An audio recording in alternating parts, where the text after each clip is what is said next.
Allow the children. It's okay. It's okay. Off your mind. It's okay. She off your mind. Chai! Now wow, people wey suppose talk truth to power don't off mic. And if we talk, now 500,000 they go summer us, call them hate speech. But fear not, my ego don't come. Him go torchlight every corner, nooks and cranny of all these bad people where they spoil our country.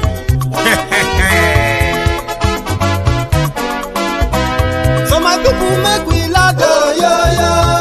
My ego don't come, oh yo yo. My people make we shout, oh yo yo. My ego don't come, oh yo yo. My ego don't come, man of the masses, oh yo yo. My ego don't come, oh yo yo. My ego the political, oh yo yo. My ego don't come, oh yo yo. This one not the off in mind, oh yo yo. My ego don't come, oh yo yo. And in the touchlight every corner, oh yo yo. My ego don't come, oh yo yo. Okay, some people be they holla say they want the power. Chai, them be promise us say we go get light and power. Nah. Them hustle sote they can't get the power. But now they know they do anything with the power. Sure. Every day, dollar just they get the higher power over naira. See them talk say make we off mind. But thank God say my ego don't come. So my people make you laugh, oh yo yo. My ego don't come, oh yo yo. My people make we shout, oh yo yo. My ego don't come, oh yo yo. My ego don't come, man of the masses, oh yo yo. My ego don't come, oh yo yo. My ego the political, oh yo yo. My ego don't come, oh yo yo. This one not they off in mind, oh yo yo. My ego don't come, oh yo yo. Person where they do evil, no one make person talk. Them say that my yegun, that man too they talk. He too they talk. Say my yegun diary, he they hot like pepper. But every day then they take money in bulk. Woman picking, they the street they hawk. Still them talk say make we no talk. But thank God say my yegun don't come. So my people make you laugh, oh yo yo. My yegun don't come, oh yo yo. My people make you shout, oh yo yo. My yegun don't come.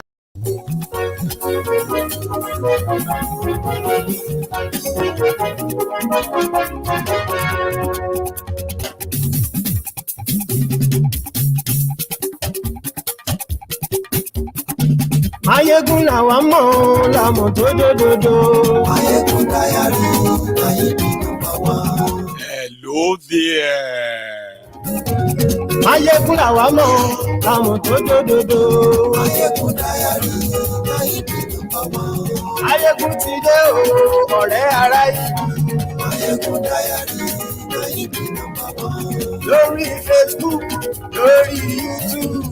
Mayegun diary, number one. Good morning to you, good afternoon to you, and good evening to you from wherever you are watching from. This is Mayegun Live. Bó bá ṣe rè, àní Mayegun máa wí. Mayegun diary, number one. Ó sì tún ṣe rè, wàá gbọ́ níbẹ̀ o. Mayegun diary, number one. Mayegun diary political. Mayegun diary, number one. Godfatherism, kò sí lọ́rọ̀ Mayegun. Mayegun diary. Thank you so much for joining me. I have been dealing with a lot of, new add-ons to my equipment and all that, right? So some of them have been kind of giving me some little headaches. So sorry that we are starting late again, but I will make it up to you. I will make it worth your wait. So share this broadcast. Invite your friends. Invite your not so friendly friends and tell them that Mayegun today. Mayegun today. Ọ̀jẹ̀lú ẹ̀sùn làjù. Mayegun today. Àní ẹ̀sùn làjù. Mayegun today. Lórí Facebook. Arewa de para. Northerner are paraing. Because they seems to have been sort of deceived. Kind of. However, Oti bossa gidio. it don't turn to threats if them born and well. Make him move CBN operation to Lagos and see first. This say Lagos, I mean Nigeria and Lagos. Ndume ló sọ bẹ́ẹ̀. Ayé sora kí gómìnà kówó jẹ. Ayé sora ọlọ́pàá tí ń darí bá. Ayé sora aṣòfin tí ń rúfin òwò. Thank you. Read the caption of the broadcast. Read the description of the broadcast. Like it, share it. We are starting in a moment. Ọ̀jẹ̀lú ẹ̀ súnragì. Ayé ẹ̀ súnragì.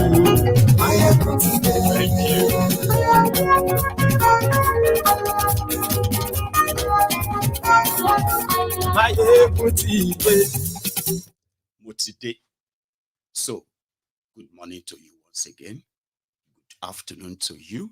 And good evening to you from wherever you are watching from. It is Mayegun and it is live. Yesterday, I brought to you the first public outbursts from the circle of Arewas. Before then, I told you it was the Sharia Council of Nigeria that said this wasn't what they bargained for. The Muslim ticket that they did everything in their words, so in order to make Tinubu their president. Now it seems to be a very bad market and investment, followed by the Arewa Consultative Forum is just like the elite circle of the northern political class. Elite circle, combination of them all. You know, the real beneficiaries of the quota system. So when they said that Tinubu announced that they were moving some operations of the Central Bank of Nigeria to Lagos, that didn't sit well with them. According to them, in case if you have not been following, they suspect that Tinubu is working towards breaking up of Nigeria. But it's not telling them. But before that, he wanted to take back some of the institutions at the central of Nigeria back to the western part of Nigeria before they will now say, okay, let us restructure Nigeria or something like that. So they are suspecting him that he was up to something. And when this man spoke yesterday, I'm going to replay that so that can bring you up to date before I take you to Ndume's part. According to him, moving this part of operations of these major institutions to Lagos is just the tip of the iceberg. And being the tip of the iceberg means this is just the beginning. And to them in northern Nigeria, that is unacceptable. Fellow Nigerians, this is just the beginning. First step of Tinubu, the CBN is just the start. There will be more, and they are worried, they are scared, and they said it is going to threaten the unity of Nigeria. So, remember, Sharia Council, then the Arewa Consultative Forum, where Dalatu, their BOT member or chairman, said this yesterday. Just let's flash back a minute. A traditional title. All right, talk to us about the ACF's problems and with the Tinubu administration on these issues, which has made a lot of people within this Apex organization in the north to actually voice their concerns, including the ACF pushing out a statement that the Tinubu government should have a rethink over the policies. Thank you very much. Well, to understand the position of the Arewa Consultative Forum and I believe majority of Northerners now, is to first of all go into a little bit of history so that people will now be able to understand why Ariwa is feeling a bit apprehensive. Anybody my age and above will remember how prosperous this country was, and especially the northern region, based on the agricultural output and activity of the majority of our population. Then there was the discovery of oil, and then everybody forgot about agriculture, and the rush into oil had caused a very serious deficit in the performance of agriculture and food production, and therefore making the economy work in various directions. That rush has left. Obviously, when there are less activities in agri sector, means that there will be less economy and economic activity and money and prosperity in those areas that depend entirely on agriculture, which is northern Nigeria. Now, with that also come along the other government programs, projects, some of them deliberate, some of them, I think, innocent, lack of foresight, that further made northern Nigeria far more apprehensive and began to feel that something must have been amiss. We have been brought up, my generation and those before me, to believe in the oneness of Nigeria, to work, to protect, to promote the oneness of this country, to unify it, to be united, and to love our neighbors. So, but when programs like the current one you are talking about, the planned relocation of the planned relocation is just the tip of the iceberg, really. It started much earlier than that. We were here when, in 1999, part of the Port Authority, Nigerian Port Authority, was removed from Abuja back to Lagos. Nigerian Institute of International Affairs, and I think maybe NIMASA were returned to Lagos, and we thought it was really not a very, very well-intentioned thing to do at that time. Now that will quickly, we recall other government actions that had put us backwards, like the privatization of industries in Nigeria. Government-owned enterprises. Yes, government-owned enterprises were privatized, and this was after the petroleum discovery and the rush and the businesses that took place. Naturally, those in the proximity of the source of wealth were getting it easier than those that are far away from it. So there were... Because some of you have sort of heard that yesterday, I just wanted to use that to joggle and refresh our, our minds and our memories before we, delve into the continuation, because this is continuation of that. Listen, these guys, they live off government. And you see these institutions, majority of them, they have no business being in Abuja. When you talk of NIMASA, that has to do with maritime Abinkon, their headquarters shouldn't be anywhere else than either Lagos or Niger Delta. Sure you get? NNPC headquarters should not be in Abuja. It should be somewhere in Port Harcourt or Niger Delta. So that the people in that area, they will be those managing the oil for the country, owning it and all of that stuff. Every job, contract that has to do with it within that space will be done there. If you are interested in oil, go to Niger Delta part of Nigeria and start living there. Not sleep in your, in your mansion in Sokoto and be controlling oil blocks in Niger Delta. Why the people that are there? But do you know why they are upset? It's because even though, see, if you are watching me from northern Nigeria, I may actually be doing you a favor.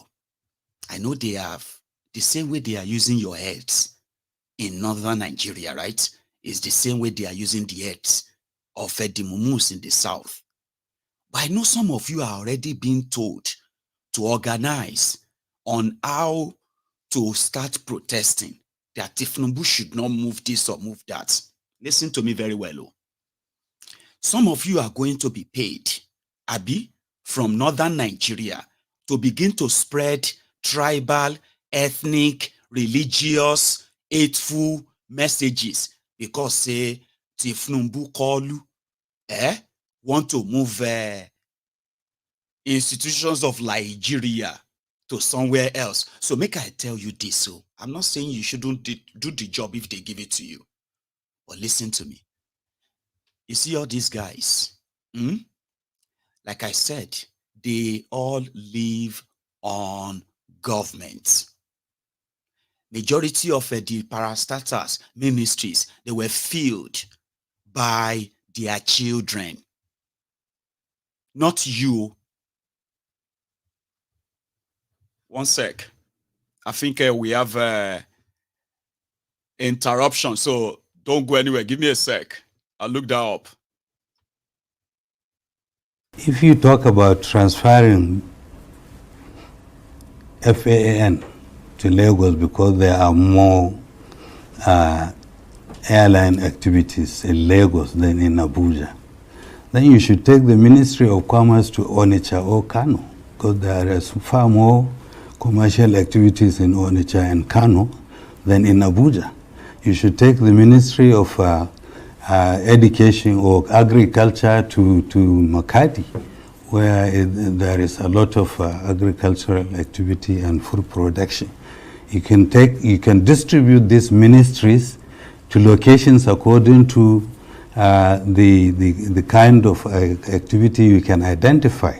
But that is not the intention or the reason or the purpose of establishing a federal capital territory. It's supposed. Sorry about that. I quickly had an interruption in my, in my camera there. I don't know why.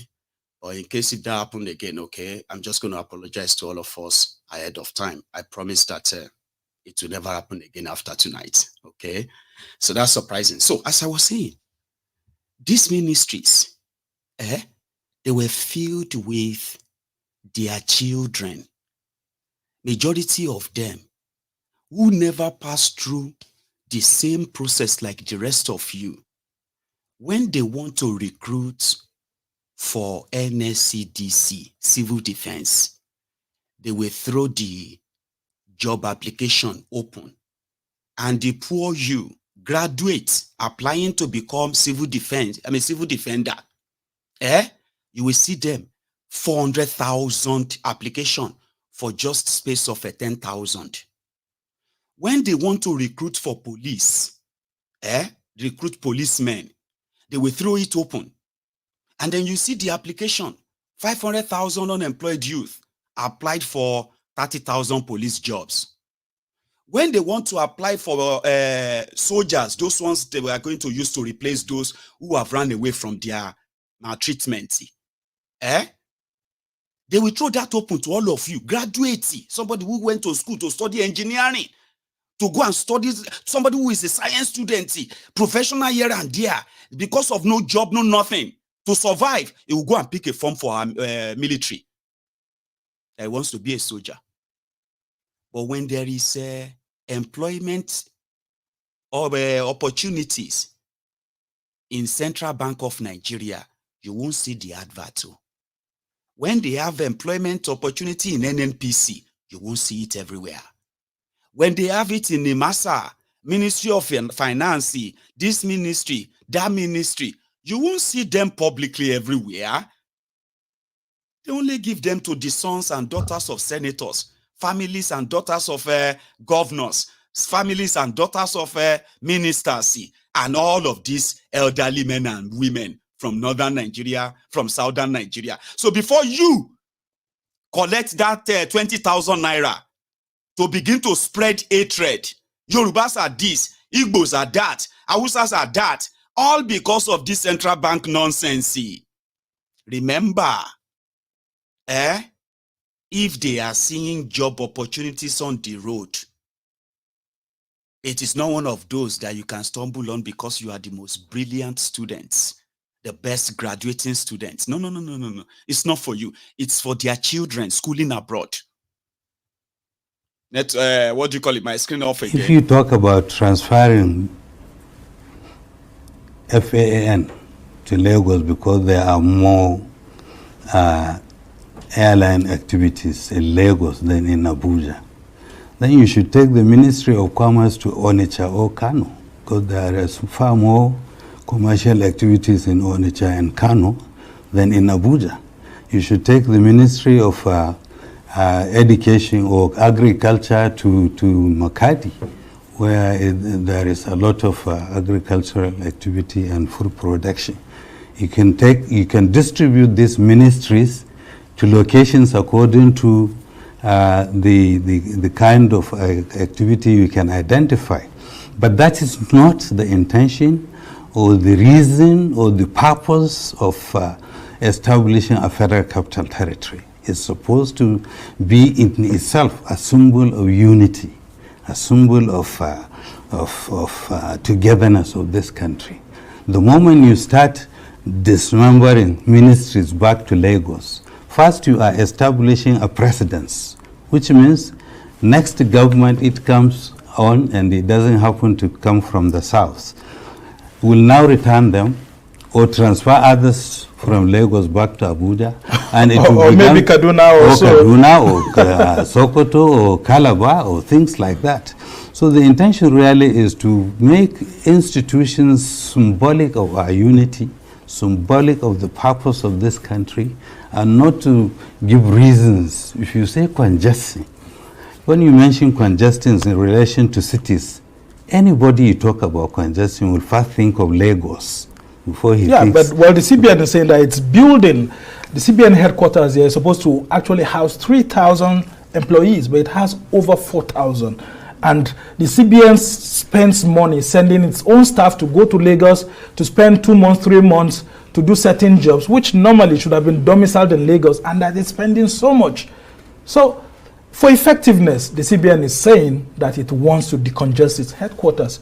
And people are wondering, why is the ACF or why are northerners or northern leaders or elites actually having a problem with that? First of all, the CBN building and the staff must have been in Abuja for nearly 30 years now. Yes. And we never heard about this until suddenly it came up. That's one. Two, we know that in Lagos, the banking supervision department is very strong. In Lagos already, it never moved to Abuja, so it could. Anyway, once again, I apologize. I think my camera was doing sort of an internal overheating, so I'm sorry and I apologize about that. But I actually wanted you to hear that too.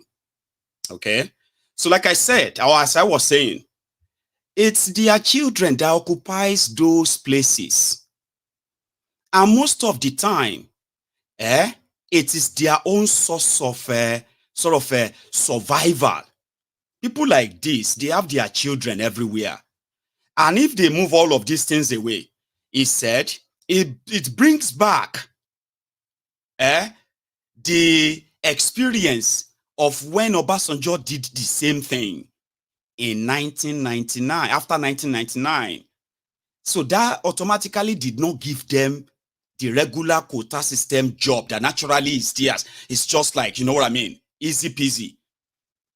So moving them away would deny them the opportunity. And what is that opportunity? He said prosperity. Prosperity is not for everybody. It's for them and their children schooling abroad. The same children they use stolen money to send abroad. So maybe you should understand that before you take any money to begin to spread hatred. begin to spread the other things that they have told you to begin to share. Okay? But I never for once thought it was going to get to a stage where they will threaten Tinubu. And as it is now, what they believe, what these guys seems to be telling themselves now is that Tinubu is surrounded by people who are mostly Lagosians. The people is always been with in Southwest. And they kind of believe that these guys are mistaking Nigeria for Lagos. So Nigeria is not Lagos. So it is Lagos that is inside Nigeria. Omoti, the only threat, because we've wasted enough time this evening, okay? I'm going to take you straight to Ndume. Then we'll take it on from there, right? Let's go. Ndume, oh yeah. I'm supporting that. Senator, let me take you away quickly from issue of security, but we are hearing some reactions coming from the upper part of the country in respect of the decision of the CBN to relocate some units and departments into Lagos. Under the aviation ministry, the FAN also is also thinking of doing the same thing. But it does look like some northern elites are not happy with it. Is there consensus about this notion? Yes, it's not only about northern colleagues. This is a consensus because we only have one federal capital, and that is Abuja.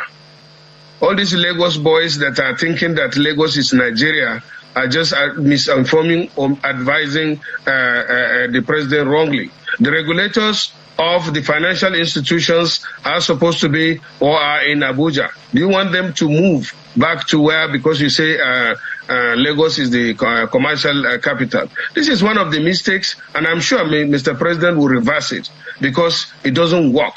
You can't have two capitals. Is the CBN governor going to be operating from Lagos and the headquarters of the CBN is in Lagos? Or do you now say that because majority of our oil is extracted from South-South, you take NNPC to South-South? Or is it because Nigeria's agricultural district is more in the north, you take Ministry of Agric to anywhere in the north? It doesn't work that way.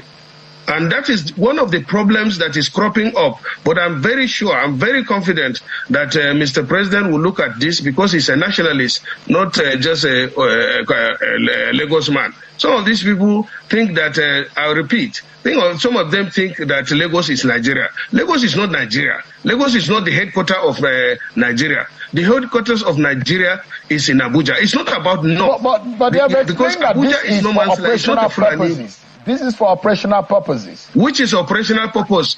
Why was the headquarters moved from Lagos to Abuja? Is it not because of the congestion? It is not the whole of the CBN that is going to be moved, Senator. I'm just asking. The whole of the CBN is not, according to the CBN, it's just a unit or some units or department are going to be relocated to their Lagos office. They do have a Lagos office. No. That doesn't work. If you have to do that, if you are talking about proximity and space, why don't you take them to Nasarawa there, or take them to Kogi, or take them to Kaduna, just nearby, so that you decongest the place? And I even don't see any issue of congestion. There is just going to be increase in cost because they will be running from Lagos to Abuja every time, spending more money. You end up spending more money, or exposing even the workers to unnecessary risk. This is a decision that is not well thought out, and I think the president will reverse it. I'm confident of that. And if that does not happen, of course, this is democracy. We'll know what to do. And what would that be? That is when the president refuses to do that. What would be the reaction? The reaction, of course, is that right now the reaction is we don't try to bring the issue of tribalism into it. I'm not a Hausa man and I'm not a Fulani man, but I'm a northerner and I'm a Nigerian first. And we say that since the headquarters of Nigeria was removed from Lagos because of congestion and because of inefficiency to Abuja, where it's most central and more of no man's land, because the Gwaris and the Bagis are the Gondora people are the only place. We have enough space there. CBN has offices that they can rent or build from their own to increase efficiency. But moving some departments to Lagos is not the best of ideas at all, or moving any agency on that matter. Do you think that this has some political undertone, or it adds some other ulterior motive? Do you think? No. I don't want to believe that, because I know the president that much. It's just that those political cartels that I told you that are in the corridors of power are trying to misinform the president. And we'll tell the president. The president will take action. He's someone that listens and corrects anything. I'm sure he will do that. Because there is not any efficiency in it. They don't think, some of them think that they know better than everybody. They don't know anything. When you don't know Nigeria, you only know Lagos. Then you start doing things as if Nigeria is Lagos. No, Lagos is in Nigeria. Senator Ali Ndume. That's a wrong decision. Thank you so much indeed. We will not accept it. Yeah. Always a pleasure as always having you. And besides, they are not doing any favor to Mr. President, because this will have political consequence. Really? Yes. I'm telling you this. All right. We'll see how that goes. And these guys who are just sitting down there trying to hang on to Mr. President will not be there to amend the political mistakes or even to correct it, because they don't know anybody. They only know their offices, and they only know that they have brains. They think some of us that it's politics. Was it not politics that brought them into that office in the first place? If Tinubu had not won the election as the president, would the central bank governor be central bank governor? Senator Ali Ndume, thank you so much. To that office. Yeah. Thank you so much. Mr. President to that office. Yeah. Was it vote from Lagos? Yeah, we're out of time tonight. Thank you so much, Senator Ali Ndume. Okay. I appreciate your time tonight. Right. A pleasure having you. I'm supporting that. Senator, let me take you away. Did you hear that? Do you remember when I said that, sorry, hang on, no. Yeah, I hope my audio is still perfect, by the way, before I kind of continue firing, right? Please let me know if the audio and every other thing is still perfect. All right, I'll continue. Okay. Thanks very much. But do you remember when I told the bat idiots, the bat starts, the Lagos Sabobakus, when I told them that they might all be having add-on, masturbating in public every time they hear the name Obi, or they see those called obedient, and they believe that these are the people they would have to face for the next 4 years, or 8 years, I said they may have a rethink soon, because the people you thought gave you, what do you call it, gave you the mandate, the mandate, those who validated the rigging that made you feel like the Northern Nigeria supported Tinubu, right now they are threatening him. And a lot of you will begin to kind of respond now. Anyway, Ndume said that relocating back these institutions would have political consequences. And those of you who are from Lagos who believe that you can rough anybody, you think you are smart. Do you think we are stupid? That's what they are saying. They say, do you think we are stupid? Do you think we don't know your game? So you sit around Tinubu. They're not born Tinubu well. This is not Tinubu. That's what Ndume is saying. Ndume is like saying, no, they're not born well. Tinubu, no now. But you know what is kind of surprising me in a way is that I don't know if you have observed though, or maybe it's just me. Have you noticed that these people, this northern elite, as they call it, the northern dealers, they are more concerned about what Tinubu is not giving them, and they are complaining, right? Than they are complaining about the terrorism that has, crippled Nigeria to this point. I don't know if it's just me, Sha. And it can't just be me. Relocation of central bank operation. Relocation of the Federal Airport Authority of Nigeria, FAN, headquarters back to Lagos, is making these people to say they're not born Tinubu well. Not like they are angry. Anyway, I'm just kind of like, because this is it. It don't start with that. Ndume said they're not born Tinubu well. All of you Lagos boys who think you can just, is referring to Cardoso Central Bank, referring to Bajabia Mule, and the rest of all those guys. So they can tell. They can tell that this is Yoruba Lokon, and all these guys, Lagos Lokon. It's not even Yoruba. Lagos Lokon. And some of these guys like Ndume and Koolu, well, there will be those to watch out or to look out for. So the Lagos boys have now responded. Don't play dirty politics with Tinubu's move. That's the response. Tinubu's response is that do not play your dirty politics with Tinubu's move. Nothing is going to change it. You don't do. If you don't like it, when it gets to your turn, return them back to Sokoto or return them back to Kano. Lagos boys. And after that, Tinubu left Nigeria. But before he left, Anthony Blinken, the United States of America Secretary of State, is in Nigeria. I don't know if he's still there, but he got to Nigeria last night. And it is in what they call this multi-country tour to some few other countries. He's stopping over in Nigeria. America used their power to ensure that Tinubu's records were not released on time, and when they were released, they were rejected.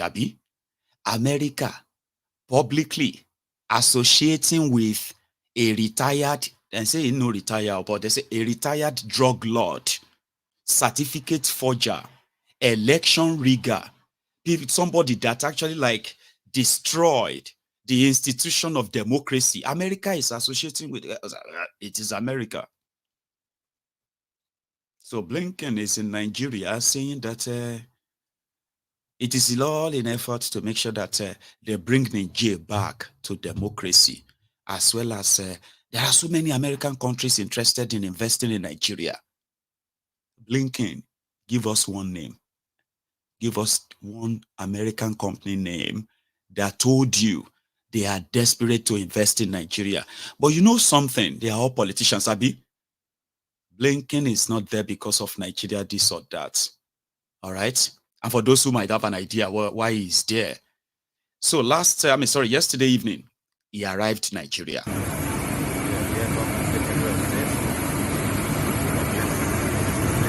Come down now.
was when he got to Nigeria yesterday. This visit is not to benefit Nigeria. I mean, like, save for the photo ops and all of that stuff that you see all the time. It's just like, you know, it's like the time when Sheyi Makinde went to Aso Rock to go and present the report of Ibadan bomb blast to Tinubu. How many of you remember when Sanwo-Iku also went to present the NSAS report and the damages in Lagos to Bokuwari? Did you hear anything after that? Tinubu is in Abuja, and all these tragedies are happening. Nigerians are being slaughtered left, right, and center, front and back. But they still have to take report to him to say, Mr. President, this is the houses. You see this picture. How many of you remember that NSAS time when Sanwo-Iku was pointing to pictures of places for Bokuwari? So what happened after that? Nothing. People have been killed in Mangu. Properties have been destroyed. Before then, Plateau State have not really known any real peace in the hand of Islamic militias, Islamic terrorists, Fulani jihadists.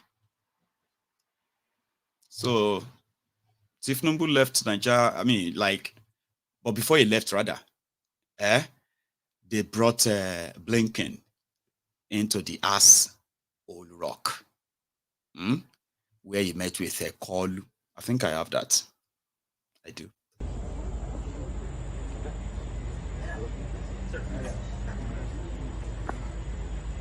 Who's Hola? Hola? Hola? Who's Hola?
So, what's Blinken they do for Abuja?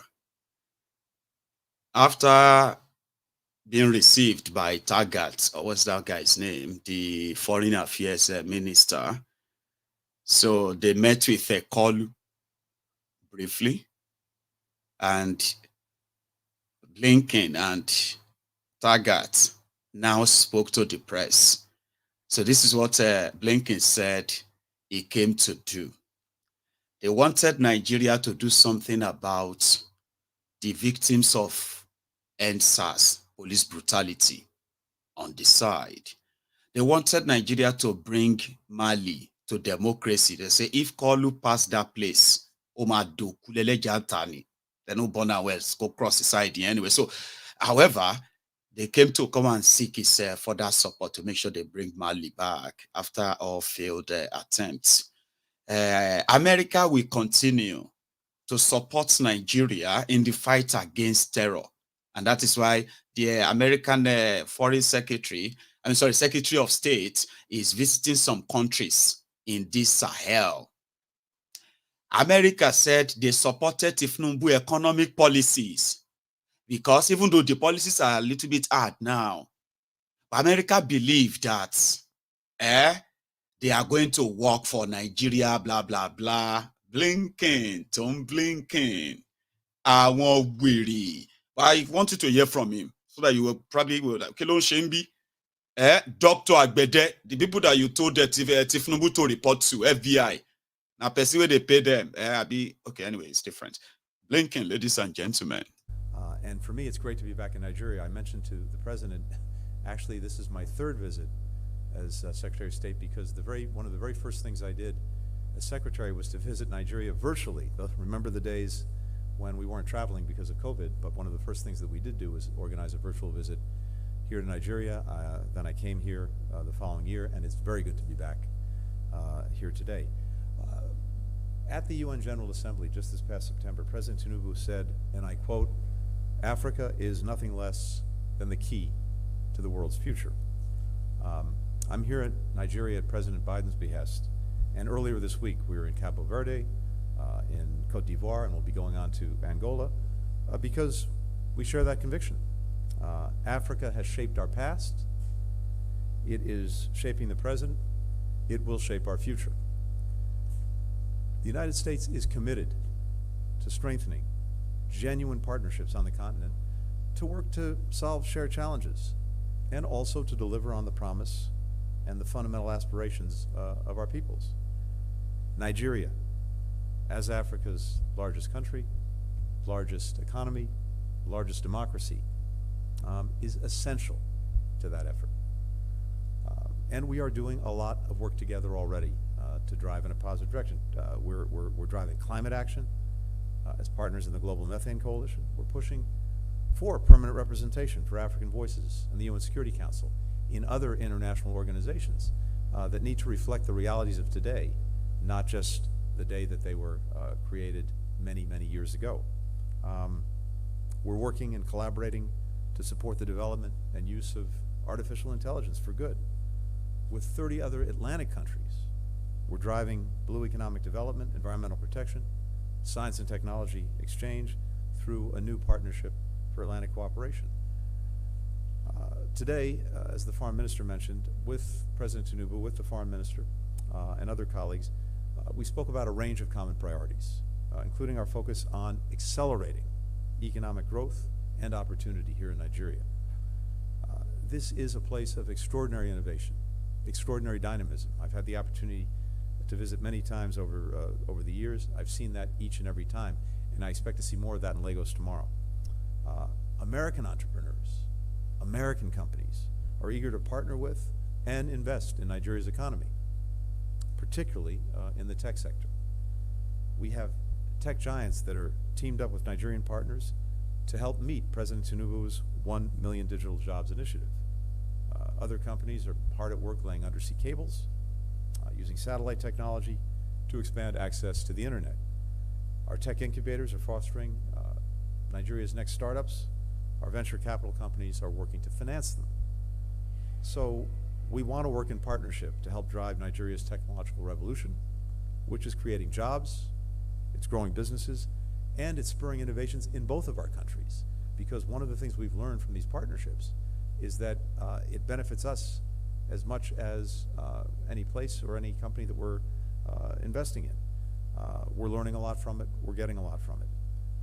And one of the initiatives that President Biden laid out, the Digital Transformation with Africa initiative, we see as particularly energized, and it's a particular area of focus for us.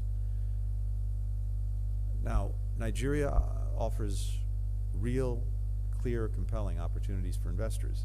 At the same time, I think it's no secret that there remain some long-term challenges that need to be overcome to really unlock the full potential. Tackling corruption, making it easier for foreign companies to repatriate capital, these will all pull in a transformative direction and pull in transformative investment. I know that President Tinubu is focused on these challenges, and we also welcome his very bold economic reforms to unify the currency and fuel subsidies. We also recognize that in the short term, these reforms have created pain for vulnerable communities. I spoke about some ways that the United States can support Nigerians while the government carries out these essential reforms and works to protect those who may, again, in the short term, be negatively affected. We also discussed our very consequential work on public health, something that the Minister mentioned. One of the things I must say as an American I'm proudest of is PEPFAR, initiated by President Bush, carried on by successive presidents of both parties, over the last 20 years, PEPFAR has saved well over 20 million lives and changed for the better many more. Over the last 20 years, we've invested $8.3 billion in HIV and tuberculosis. Nuisance lele. Nuisance lele. Nuisance lele. Is it just me? Or did you notice as well that he did not believe Jack in what he is saying himself? It was more or less like a prepared speech. Just read it to them, okay? Please, Mr. Blinken, do you have a speech? Oh, yeah, I do. I mean, no, I don't have any speech. Or we can prepare one for you. We have people who can write them. Yeah, you just need to say, you know, the effort of the president on how to help Nigerians, even though now only a few of them, the thing will affect for now. But America is... did you kind of notice that Blinken did not believe in Jack in whatever he was reading there? American companies, giant technological companies in America. Papa, give me the names of the giant tech companies in America that you have now seen in Nigeria, mingling with Nigeria right now. Give me one. That's what they tell them. They say Mac, no, they say Apple, Microsoft, Google, all of the giant first class, what have you, companies in America, their CEOs, they were begging, Joe, when is Koolu coming to America? Hey, Joe, we want to meet him. That's what Akuri said, though. And Akuri, nigalielie. They said American tech giant CEOs, they were begging Tinubu to meet with him every time he comes to America. Tinubu went to America, spent over $1 million. $420,000 of that on Olusho and alcohol. Shepe and Olusho in America, $420,000. Over $1 million was spent on that American trip. Baba, ordinary Photoshop of even if not dead. What if that guy's name? That guy will get Apple. Even if not, no, see, not even a. Joe Biden ran away. You know Joe Biden that is always like that. The one that is, they call it Sleepy Joe, like that, Slow Biden. See, he avoided Koolu. That's how bad, how worse it is. Now, American Secretary of State, we only came there to come and try to get the reassurances of all these regions that, how far American interests, in law, how far. He's telling Nigerians, reading a prepared speech, telling them that so many American businesses are interested in Nigeria. But if, listen to me, if that was America, Blinken will have to tell his audience the type of companies that are coming to that area. If he was talking to Americans there, he won't tell them that there are some foreign companies that are coming to your location. They will say, to do what? Give us a name. Give us something. He won't talk to Americans like that, but he didn't believe in it. But he has to do it. It's protocol. I'll show you another version. The one where they were actually asking questions, not talking. Just ask him questions and let him respond. He said America supports Tinubu. Why won't they? They include policies such as the removal of long-standing subsidies on petrol and, of course, the unification of the foreign exchange rates, amongst others. Nigerians anticipated a reciprocal boost in infrastructural investment and US dollar liquidity injection, the kind seen in Egypt, Ethiopia, Israel, and others. But that has not been forthcoming. President Joe Biden launched the Build Back Better World program for infrastructural investment in developing countries. Now, what can you tell Nigerians about the extent of investment across sectors that the United States is ready and willing to commit to the Nigerian economy? And what encumbrances, if any, do you see in the way of tens of billions of dollars worth of investment in infrastructure and US dollar denominated liquidity? Thank you. Thank you very much. Well, as I mentioned before, and I think a few things are important here. One is what I'm hearing, what I'm seeing is very real interest on the part of American companies, American investors, in working here in Nigeria, investing here in Nigeria, helping partner with Nigeria, and in so doing, create new jobs, new opportunities, and even new industries. This is a big focus of our binational commission and the work that we're doing together. I mentioned as well, though, there remain some impediments that we hear from our own business community.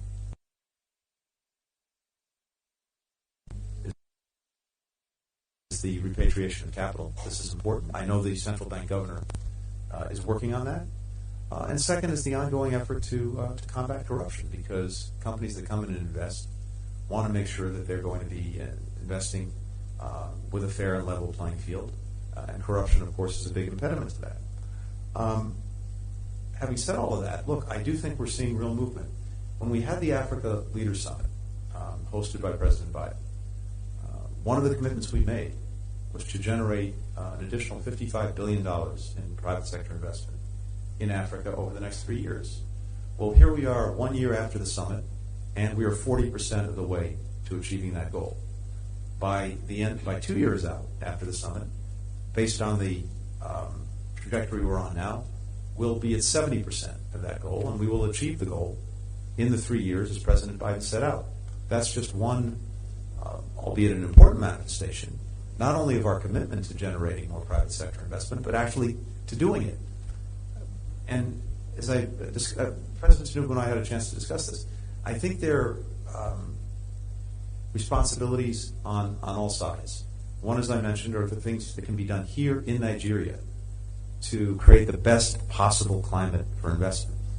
But two, on our end, is to use all of the tools of government that we can to support that. Because for the United States, as much as we are doing with assistance programs of one kind or another, as much as we are doing as being the leading contributor by far to virtually every United Nations program that helps other countries, and that may not be so known to people because it may have a United Nations label on it as opposed to a USA label on it, there is more that we can, and President Biden is doing, to help us generate private sector investment, which is really the comparative advantage that we bring. And that includes using some of the tools in our government that have not been used as effectively before to support the private sector in terms of risk investment, in terms of supporting in one way or another the investments with insurance, with participation. We have tools like the Development Finance Corporation. We will work with you to build a Nigeria that is not corrupt. I bring you a message of hope.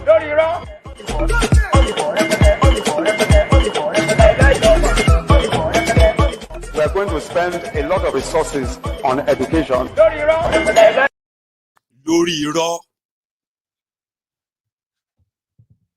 I heard that they are already using that as an achievement.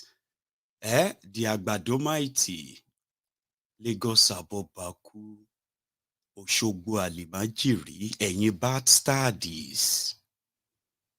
Blinken's visit to the giant of Africa. America has a plan to invest $50 billion in 5 years. We have already achieved 40% of that. Oh, really? How much did Nigeria get from that 40% investment from America? Zero. Go and verify. Zero. American businesses are coming to Africa, and they are investing in Africa and Nigeria, and where are they going in Africa? Not Nigeria. They are in fact leaving Nigeria. Blinken knows that. He knows. The last investment of America that is major, which they divested about 4 or 5 years ago, and finally they've packed it all up, is in oil sector in Nigeria.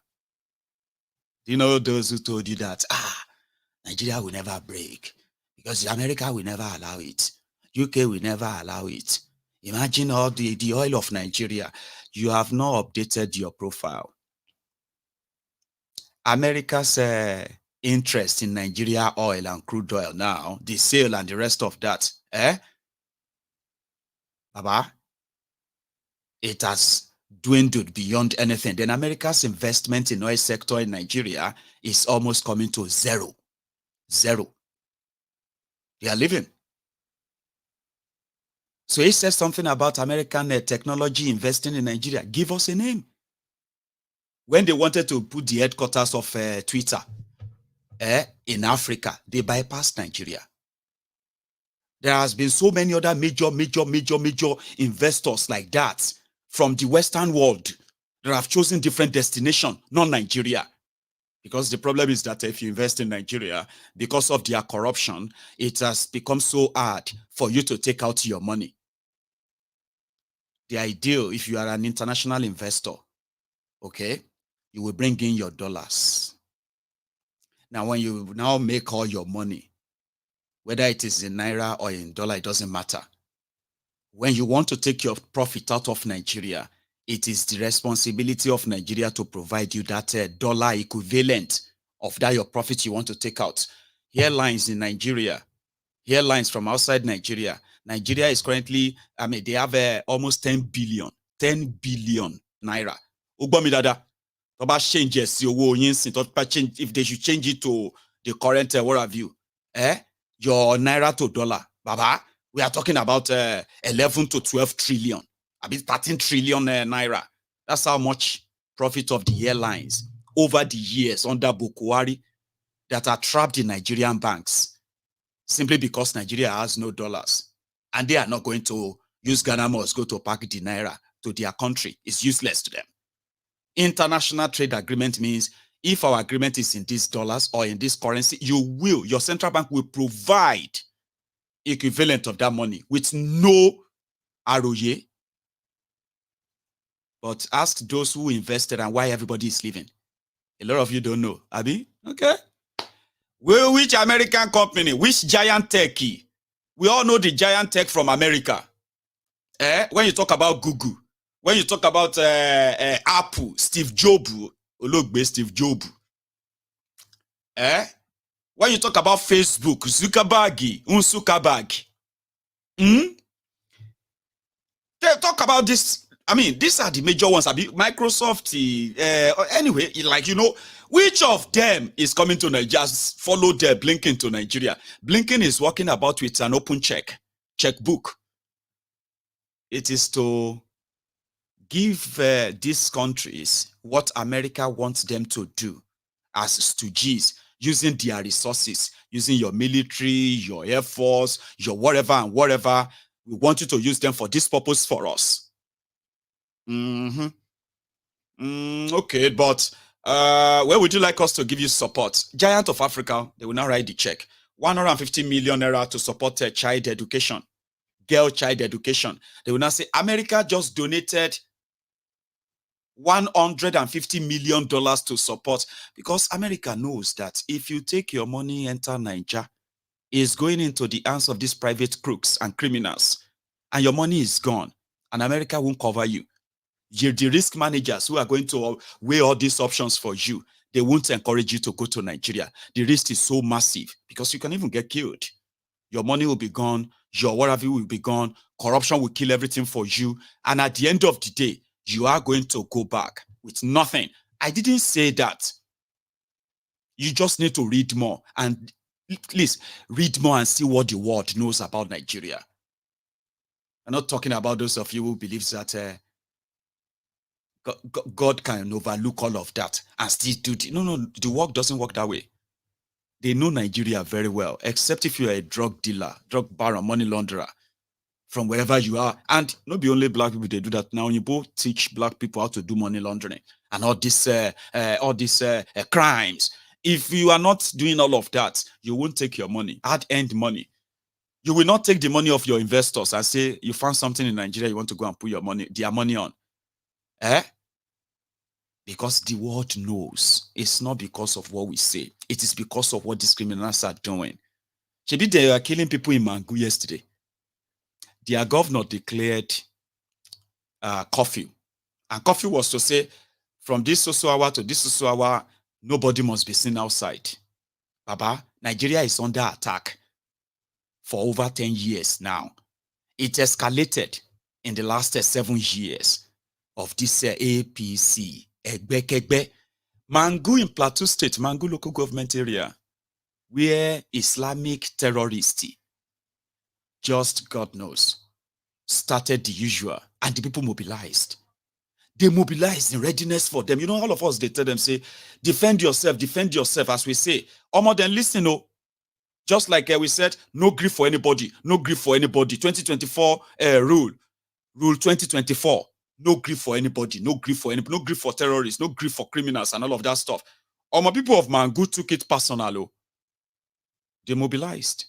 From what we heard, they mobilized, and they were ready for these terrorists.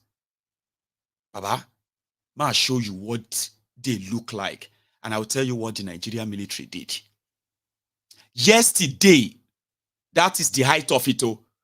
And the people that were the victims, the survivors, they said this has been their lot for months and years now, where the Nigerian military will turn their guns on them, the locals, disarm them, and most of the time prep them, right, for the terrorists to invade. I'll show you. So some of you are like, defend yourself, right? Just to show you what it looks like when the terrorists are attacking the barbarians, all right? The Uthman Danfodio descendants. When they are attacking your community, what they look like from far, and tell me, Shena gidigbo. Abi, what are you going to use to defend yourself if you don't have the real, the real thing? Take a look at this. How do you react to this if these people are approaching your community?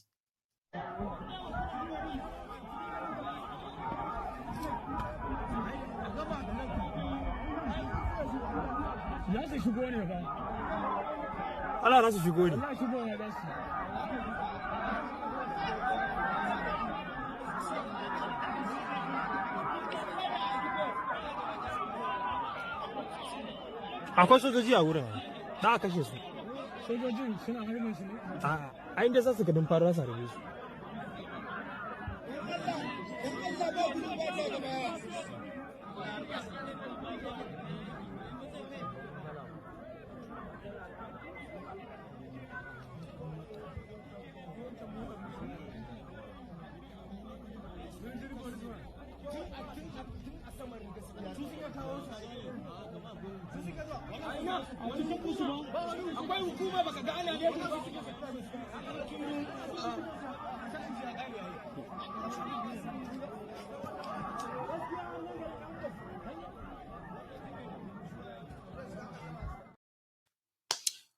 What are you gonna do? You'll be doing like that of Jackie Chan, and wait for them, since they have already disarmed you. You have no gun, you have no nothing. So you do like this and wait for them, like. And that is why they have to, like, they are barbarians. So what do? They attack the vulnerables, the weak, especially women, old men and women, children.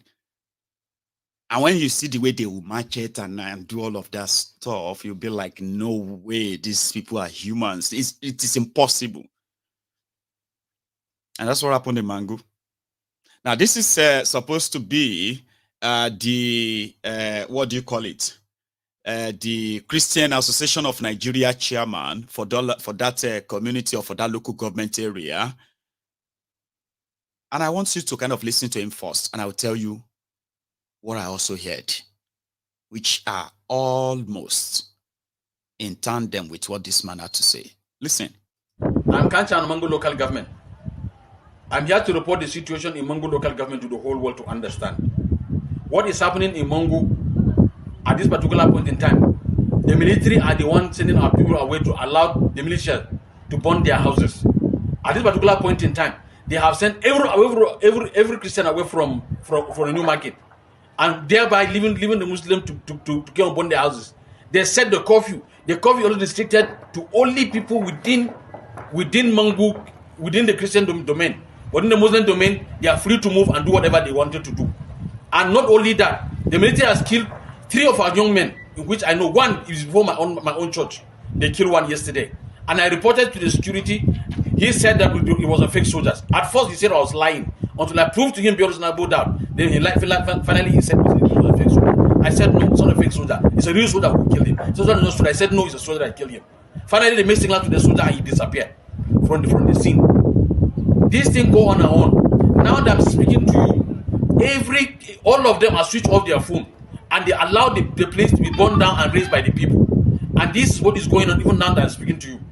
People around in Gindri Junction, down from this side to Lahiri side, down there, their houses are now at place because the soldiers protected them and they allowed them to burn people's houses. They are not doing anything about it. So we in Mangu local government, as far as Christians are concerned, we don't want the military in Mangu local government. They should park at their loads and go. We don't want them. We don't need them and we don't want them because the plan they have been bought. They have been paid with the price to carry out their duty, what they are doing. So that reason I'm saying, and I'm calling the whole world to understand that this thing should stop, and people should come to our rescue to save us. If not, that is an evil plan for us to destroy Mangu local government, because the governor is from here, and we are not going to allow it. We are going to fight with less of the government. They say they kill us all. The military should keep on killing us. We accept they should kill us, but we are not going to stop. We are going to penetrate. I will say personally, I organize the whole Christian in Mangu local government. We are going to fight. We are not going to stop, and that is what I said. If this does not stop, we are going to call a meeting for pastors, and we are going to make an arrangement for that, because that is enough is enough. We have tried all to make a peaceful living. We have cried and make cry, but the government is not listening. If they switch on their phone, where they should take our cry to? That's my plea. Thank you. And that is what you should do, sir. We are happy that you are telling us what you're going to do, but you don't really have to tell us. We just want to see you do it. Call yourselves, but how do you, let's be honest with ourselves, okay? Let's kind of try to be reasonable here, right? How do you fight 2 wars? Terrorists are coming to kill you. The military are stopping you from defending yourself. And if you overdo it, the military turn their guns on you. How do you win such war that is waged against you? How? One of the best way to win it is to tell the world, and they just did. Somebody said we should cut that part and make sure that we share it. It's already a viral video. I don't know if you have not seen it. It's already everywhere. And that's why you are saying it here too. Tell the world, bring evidence, record everything, show the world. And then go on and do what you have to do. The last time Lagbaja was there, he said this. That's the military, the chief of army staff, Lagbaja, when he was there, when he was last in Plateau State, he said this would never happen again. But you see? Sir?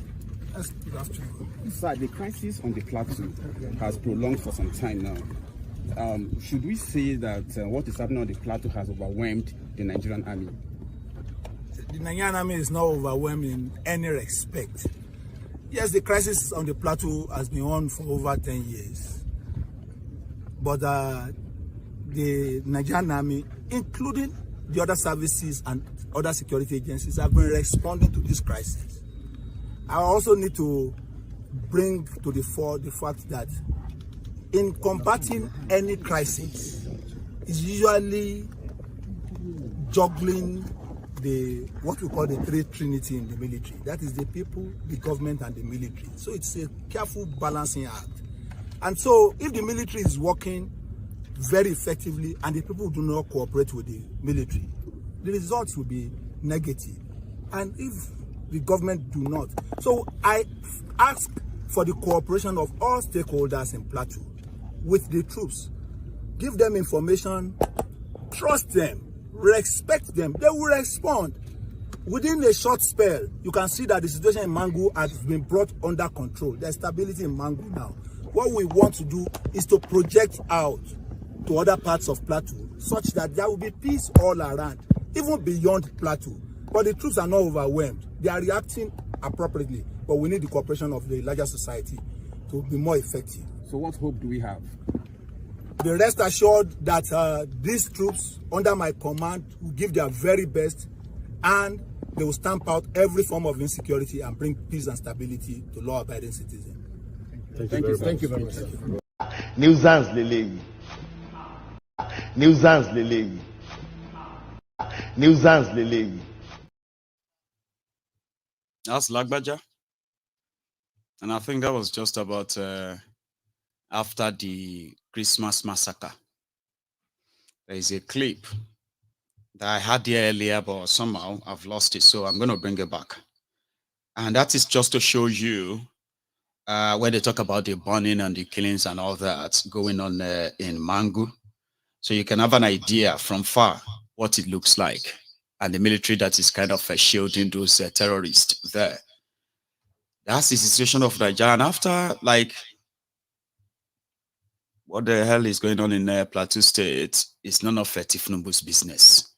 It's on a private visit now to France, and it won't return, according to them, first week of February. But today is just 24th.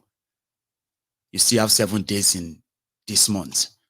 So that means he's going away for like 2 weeks, and this time around, I think they will need to put him inside the machine that they probably couldn't procure and put in the asshole rock in order not to cause the same embarrassment like that of Bokuwari. But this time around, they will need to really go to that American hospital in Paris, get properly checked, because it's supposed to be every 6 months.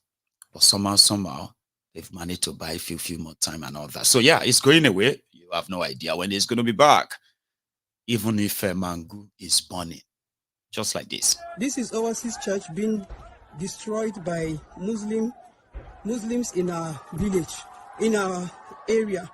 Please, we need help. We need help. We need security help. We need everybody's help. Please pray for us. This is Overseas Church in Kwaslair, Mangu local government.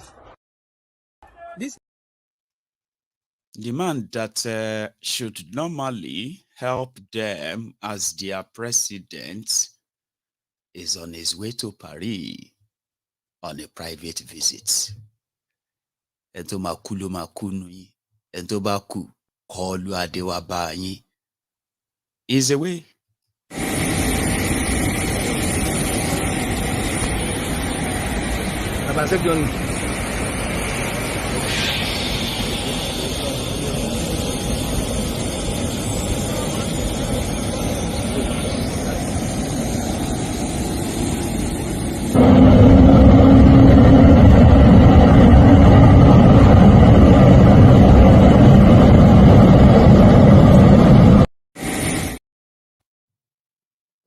Awolo.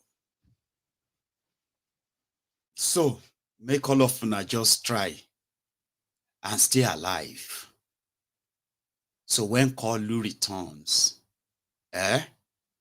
he will meet the rest of you that are left. But there's a guy who petitioned him, talking about the killings of the former chief of army staff, Attahiru. Now, Attahiru, according to this guy, Attahiru was doing everything, not only to crush Boko Haram when he was appointed as a chief of army staff, he was a Christian too. And somehow it's like he meant business. And this guy believed that the Boko Haram sponsor killed him. In fact, it's either they planted bomb on his plane, or he was thrown and flung out of the plane. Because if a plane crashed, that means it crash landed, Abi. So if a plane crash landed, there should be a crater, something like a hole, that is going to be hitting the ground like that, yeah? And he said when they got there to go and see the crashed plane of the visiting chief of army staff to Kaduna, Baba, of course, there was a plane crash. They saw the plane that crashed on the open field. But the bodies of the passengers, their bodies were somewhere else, burned, and all of that. And he has his own suspicion. Nigeria is a crime scene. And this guy is one of those that will never, that will keep reminding us that theory. Listen to this. It's on record. First and foremost, it's important to put this in the proper perspective, right? Lieutenant General Ibrahim Attahiru, the late Chief of Army Staff, who died in that ill-fated plane crash on the 21st of May, 2021, was highly committed in the fight against insurgency, terrorism in the country. And within the short period of his time, of his headship of the Nigerian Army, we all witnessed tremendous progress in the security situation, largely in the northwest and other parts of the country.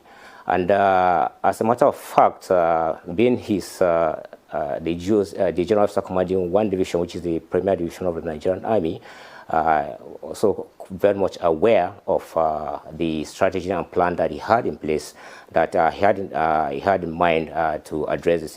And he had tasked us to review the situation with a view to coming up with workable strategies that will address the situation. And we were on that, and as a matter of fact, on the visit, the day the plane crashed, we were to discuss certain things regarding the way forward to address those things.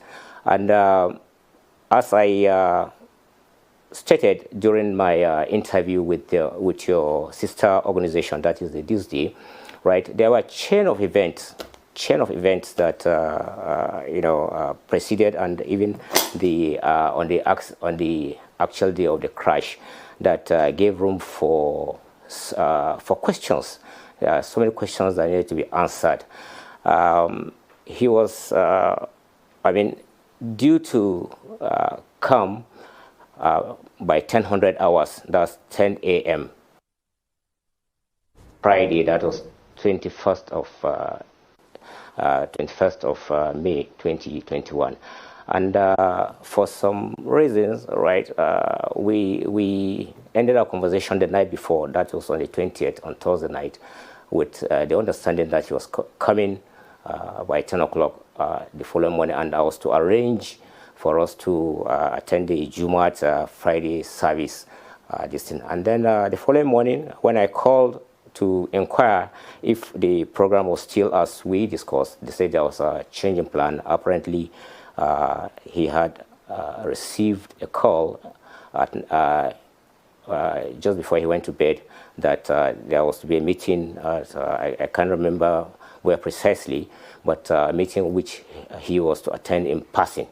And therefore, he wouldn't be able to come before the Jumat. So it was agreed that he was going to depart Abuja airport by 1600, that's about 4 p.m. thereabouts. And the flight time is usually 20-25 minutes to Kaduna. And I was informed that he will leave the flag house, that's the official residence of the Chief of Army Staff here in Abuja, and proceed to the airport. And that takes normally between 30-35 minutes, and because it's a fast movement, convoy movement. And he got to the airport at about 16:05 hours, that's 5 minutes after 4. I was informed of that, and they made their way to board the flight. And for some inexplicable reason, which I till today I cannot, I don't understand, I cannot say, right, they were kept at the airport for over an hour and a half. Meantime, back in Kaduna, we were waiting to receive him at the Nigerian Air Force base, which is at Koolu, and the weather has started forming, and there was a weather warning that. Let's move that forward, okay? So let him tell us when they finally got there and they saw the body and they saw the they saw the crashed sites with the wreckage of the aircraft and the mangled bodies of the passengers, including that of the Chief of Army Staff. This was where he said he started raising concern and questions, which led to him being locked up for 64 days. And after that, he was retired from the military. The COS was killed already. The deed is done. They got another person to continue the job. And the terrorism continue. He believes that, one thing I just don't like about these people is that you are coming to tell us what you already know. Or you are telling us that the government should investigate. You already know. Tell us what you know. You are one of them. You are insider. You saw what happened. You have right information. The one that you are writing letter to Tinubu, come to the public. Go on Facebook. Tell us what you know. We will take your word for it. Mention the names of those involved. Even the investigation you were doing before he was killed. Mention it. In that letter he sent to Tinubu, he said, this guy was invited. I mean, his name is coming to my head anyway. So anyway, he was invited. The late COS was invited to the Aso Rock. Meanwhile, he was supposed to be on his way to Kaduna. Say it. If you know, maybe a soldier now, and I know what's going on, and they decided to kill me, but somehow they don't come kill me. They can't free me. But I will tell everybody waiting I know now. What am I hiding again? What is the worst that can possibly happen? Is to kind of smoke them out, but they do that. We want this country to investigate Oshiwo. Tell us what you already know. You know something is wrong. You know they killed him, and you know those you were investigating for terrorism. You know the role they played inside the Boko Haram's government. About tell us what you know. Corruption cannot fight corruption. Devil cannot fight a devil. Sure you get Boko Haram. Tinubu cannot fight Boko Haram. And this agent of darkness. Darkness cannot fight darkness. Remember that. It's unfortunate, so he kept saying, like, there is more. Talking about his observation about the taking out of that Attahiru guy. So when we rounded the bend to the tarmac, we prepared to go and receive him at the foot of the aircraft and I even directed my aide-de-camp then that he should get the orderly to come with 2 umbrellas for us to do so. So, believing that by the time we got on the tarmac, the aircraft would be taxiing to a stop. So we didn't sight the aircraft on the runway, and we looked frantically around, then saw a burning flame by the side of the runway. It was the aircraft burning. Now, like I said, the aircraft was at treetop level when we sighted it. So the altitude wasn't so high. Now, if an aircraft should fall from that altitude, from that height, it will fall like a box. I mean, it wouldn't disintegrate. But again, if it fell from that height, and then the impact, it will come with dead weight, heavy weight, and there will be some crater that is borrow some hole into the ground. And let's not forget, it was on the soft grass, not on the hard tarmac, on the hard runway. So, but there wasn't anything like that. And also, we looked around. There was no corpses around. It was later we saw the corpses strewn some distance away from the aircraft, and unfortunately they were on fire. Apparently they were in flames at the time the aircraft is in. Now, if there wasn't an explosion in that aircraft, that mid-air explosion, they would have come down without aircraft to the ground, and they would be strapped to their seat, perhaps on the ground with that distance. But that was not the case. They were flung out of the aircraft, which I'm not an expert in aviation. I'm not an expert in this, but common sense, right?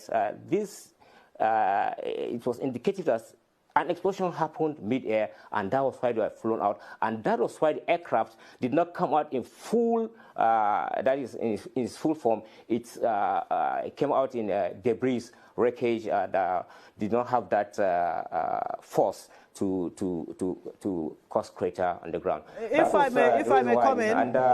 may come in, just because unfortunately we don't have that much time. What you're saying, if we understand you very clearly, is that there was a sabotage, and I'm thinking this sabotage, was it specifically against the person of the Chief of Army Staff who died in that unfortunate, ill-fated air crash, Ibrahim Attahiru?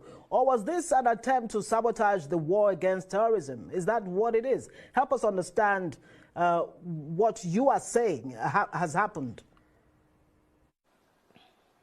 Well, to start with, the term sabotage, or the word sabotage, I mean, that's not the term that I use and doesn't describe something.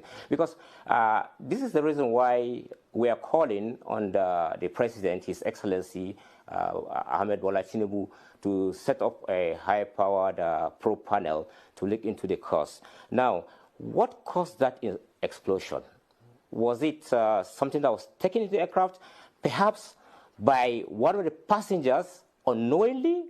I do not know. I mean, there are so many questions that are begging for answers, and I think it's at the end of the investigation or the panel that should be set up, or that will be set up, who would pray for that will determine this thing. Now, coming to the question, right? No doubt, General Attahiru was committed wholeheartedly to ending the insurgency in the country, and he had outlined strategies that would have led us, in a manner of speaking, to the promised land.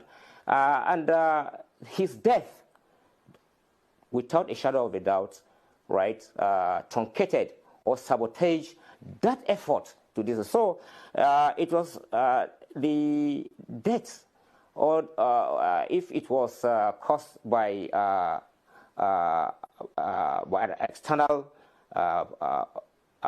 party, that is, if it wasn't an accident, then it was against the entire nation, because General Attahiru's death has dealt a heavy blow. Look at what has happened. We were on the verge of achieving success. Nuisance lele. Oh, the muno bimisha, like I just say,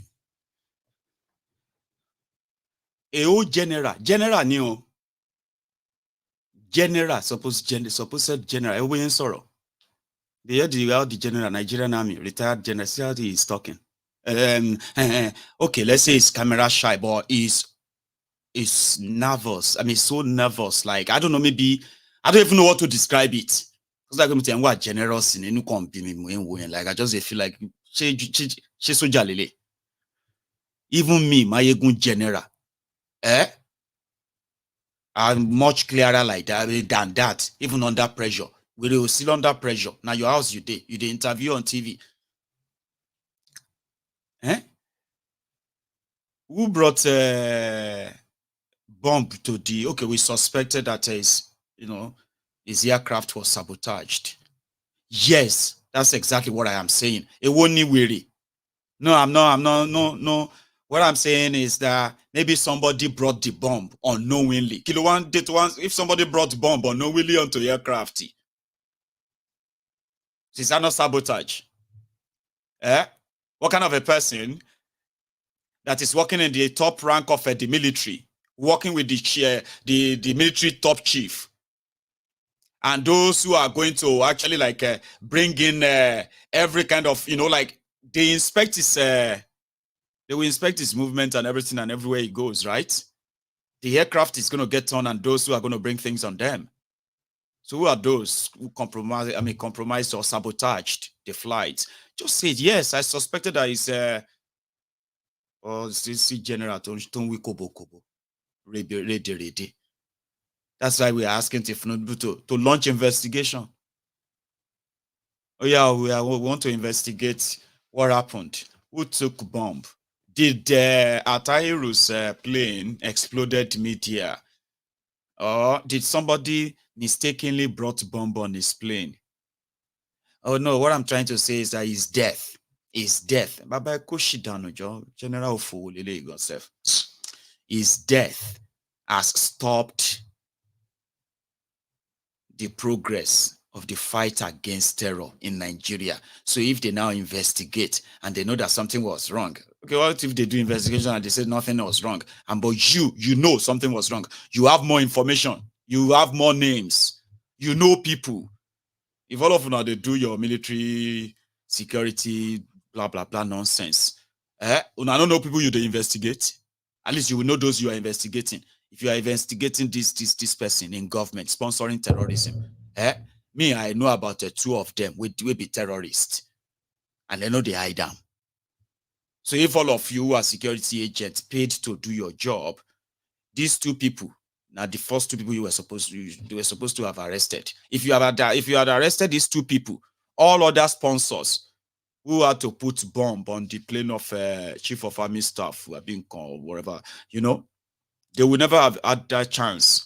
The first person you should have arrested at least from day one, May 30, 2015, was Bokwari. What happened? How did you end up here? You allowed the number one terrorist in Nigeria to be your Presidiocy. You can't appoint another jihadist, baby terrorist. It's a pandemic. It's a patantami. That one now became your communication minister, reading your emails, listening to your calls, reading your texts, and all of that, passing them on. For 8 years, you were in the hand of terrorists. You can't see them bomb COS, Chief of Army Staff plane, and you are not even bold enough to even say it. You are reporting terrorists to drug dealer. You don't know see they be cousins. You are reporting terrorists to Escobati, Tifnumbu. You know, those will be the same. Anyway, for those of us who are still alive, let us be sort of grateful for the gift of life. Easy. So when I was looking at the charts of this misrule, because it is very expensive, you don't know that bad government is very expensive. It is so expensive that it will take everything from you, including your life, and it will still not be satisfied. Between October to December, October, November, December, in 2023, while the rest of you are trying to plan your New Year resolution, New Year, new me, they plant some other people everywhere. Thousands of people who died. This one are those reported in the media. I don't know if you have seen this chart. Take a look at it. These are those killed by terrorists in Nigeria in just between October, November, December, across Nigeria, and the numbers of people killed. In 3 months, 540 human beings were slaughtered in Borno. Zamfara saw 328. These are official figures reported by media. There are many not reported. Are you with me? In Kaduna, over 200. Plateau, even that same Plateau, see the number they put. Before the Christmas Eve massacre in Plateau State, in 3 months alone, they've killed over 187. And keep on looking. At the end of the day, 2,303 people were killed by terrorists, Boko Haram, armed robber, and they also added a gang clashes. So this is scary from a country that is not fighting war. Policemen, military, and the rest of them who also died in the hands of terrorists and all of those violent crimes. 129 in 3 months. These are figures that in America, you get to hear them all the time because they are so alarming. They will tell you how many policemen die how many black people die in the hands of the police shooting, how many white people, how many this, how many that, and they begin to put them on scale and say, no, that's unacceptable. Oh my God, that's unacceptable. And everybody knows about it and they want to do something about it and say, no, we need to stop this. In Nigeria, a lot of people are doing everything, a lot of people are trying to stop it. A lot more people are doing everything to keep the status quo same. If it's working for me, why do you want to change it? What about the rest of us? I don't care. That's exactly what Nigerian dream is. In case if you don't know or you haven't been told, if you live long enough, to even exercise that. Sad, yeah? We're talking about Mangu earlier, right? Mangu, local government area. Look at this 5 images on your screen. Papa, mama, and their children. These were among the 20 people reportedly killed so far in Mangu. A whole family. They killed them. They burned the entire house. They burned it down. All their bodies are burnt inside that house. More than 20 people have been reportedly killed already. And more are still going to be killed. Sadly. And you know, another sad thing is this. It is just about 25 days in 2024 out of 365 days. Let me last. Let me last. Now, person will get life or we still they breathe. Now then we'll go try and see how long they will last. Too. However, while everyone is still taking that break, while you are trying to understand what is it going to be like, I mean, I have to escape from this mad. I have to do something and the rest of that. As you are planning doing all of that, may your inspiration come as others are writing books. Just for inspiration, if you don't mind, the Mad Times put this out and they said the books, other books written for Bukhari, terrorizing with Buhari, looting with Buhari, the honorable minister, by the federal bandits or Fulani bandits, killing with Buhari. That's the Grim Reaper. For those who know them in Benue and all of that, right? So they are all selling. Mind you, they are just fiction, by the way. But just so you know that a lot of people will do everything to help launder the image of these murderers. No matter what you face or you will face under Tinubu, if you survive it, just remember, it's because you allowed it in the first place. Another thing is that there are people that are going to say you are lying, even after you survive them. Those who survived Bukhari today, for those who still have the strength to speak, when they tell you what their eyes have seen, the type of shege that they have lived with under Bukhari, when they share their experience, sometimes a lot of you will say they are lying. You won't believe them. That's the problem. So the choice is for everyone. Suffer, and try and stay alive and survive. When you finally survive, now small change, they go pay some sellers to say you are just lying. If not for Buhari, Nigeria for don't shake. It was Buhari that they are saying that today, cleaning his name, writing books. So they will do the same for Tinubu eventually. I just hope that he make of his words. May them move that central bank to Lagos. Move that FAN to Lagos. Abu, I don't know what you're going to do about it. You know you cannot do anything, Abi. Sule. So you cannot do anything. Then they will now move. Tinubu will now move all of the military base in Kaduna. No. They said they won't need to move any. That's old school. It's old school to be saying you are moving barrel. No. All you have to do is just to leave all those old weapons there. Somebody said that on this program last night, and I have been thinking about it like I wish Tinubu would just go ahead and do all these things and make everybody mad. After that, Tinubu will now release Nnamdi Kanu, who can make the North crazy. The Tinubu will now tell them, if you like, go get stroke. If you like, go run mad. Nothing you go do. And that would then make them madder. I go come sit down, they watch what we said, self-destruct button. I have told you this before. What do we do now, Mayegun? What is the way forward? What is the solution? If I give you the solution, you don't go do it.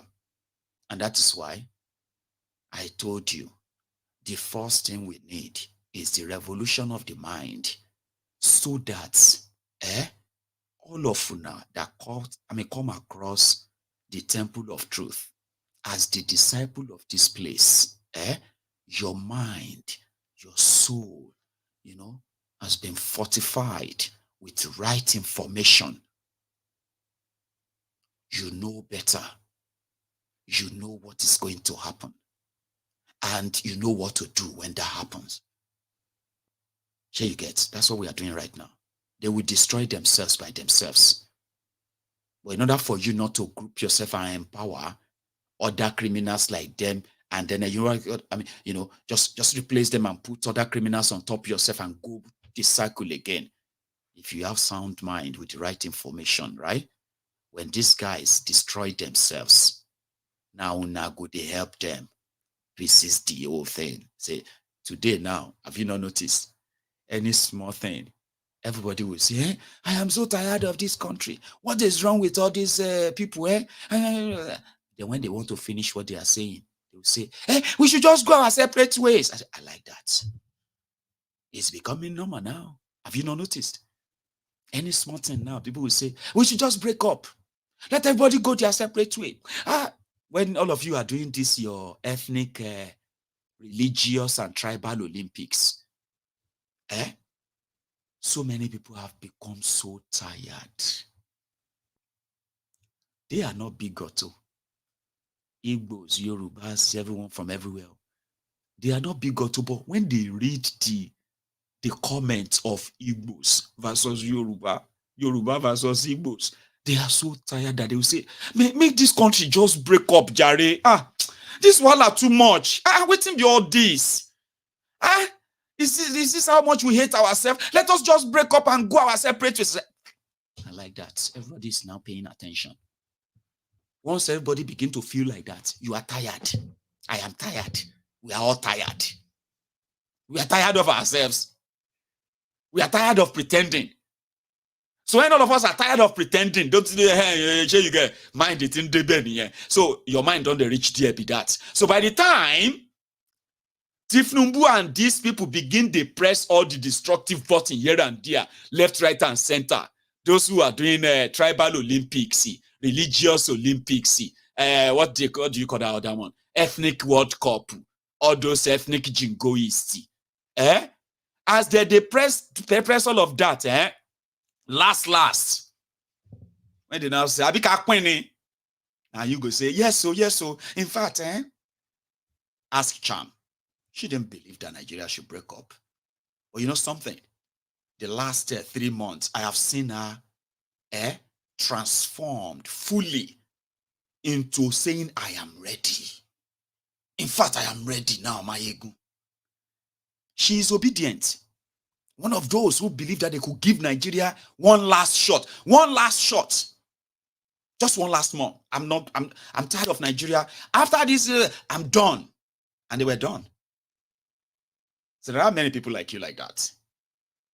Here you get. So when you are done with Nigeria, you must have option. What is your option? We'll just break up Jare Mayegun. I like that. These are people who will never tell you that a year ago, 2 years ago. They actually thought there was a chance. Today, they are tired. Mayegun, my tiredness is tired too. My tire is tired. We are all tired. Let's just break up this thing peacefully. I said, yes. You agree, man? Yes, Mayegun, I agree. I like you. Everybody will agree when they have the right information, the right understanding, and then you will no longer be the pawn on the chess table of these rogues. I promise you. But we'll get there. So you are not likely going to be the one. You see that revolution we are talking about? Let the revolution start. Revolution has already begun. You have not been paying attention. Pay attention. Take a look at your mind. Take a look at and flash back and look back and see what it was 2, 3, 4, 5, 6 years ago. They were not like this. And you see the older generation that thought that Nigeria unity is not negotiable. Even Hausa Fulani themselves today, especially the ones that want to kind of sound like they are woke like us, right? They will say, We are not afraid of breakup. I say, yeah, your uncles and your parents and your grandparents also said the same thing. But when Biafra said they were leaving, they quickly put together army to go and kill them. So you might be saying the same thing now, but we will actually make you believe it too, because it's going to happen. So the self-destruct button can be anything. And sometimes a lot of you think something will happen. I mean, the people are so... No. It is the accumulation of all happenings that will charge that self-destruct button, a red color. It will come red. It will red. You go feel on. And we who are tired, we be cows without tails, like we've seen our God. There's not God, the kind of help cows when don't get a tail to chase at the the flies. But we show them that we are the bulls who is waiting in the corner when they self-destruct, when the whole house is falling. You and I will be the spectator, helping them to further tear it down. Because if we don't kill this contraption will kill you and I. It has been killing us. It will continue. Always remember that. I'll put down a note and I'm going to go make myself another cup of tea, okay? And when I get back, I'll take calls as usual. So you can possibly be part of this now if you want to. But until then, right, like the broadcast, share it, subscribe to all of that you have to do. So when I get back, we will continue.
Thank you so much, everyone.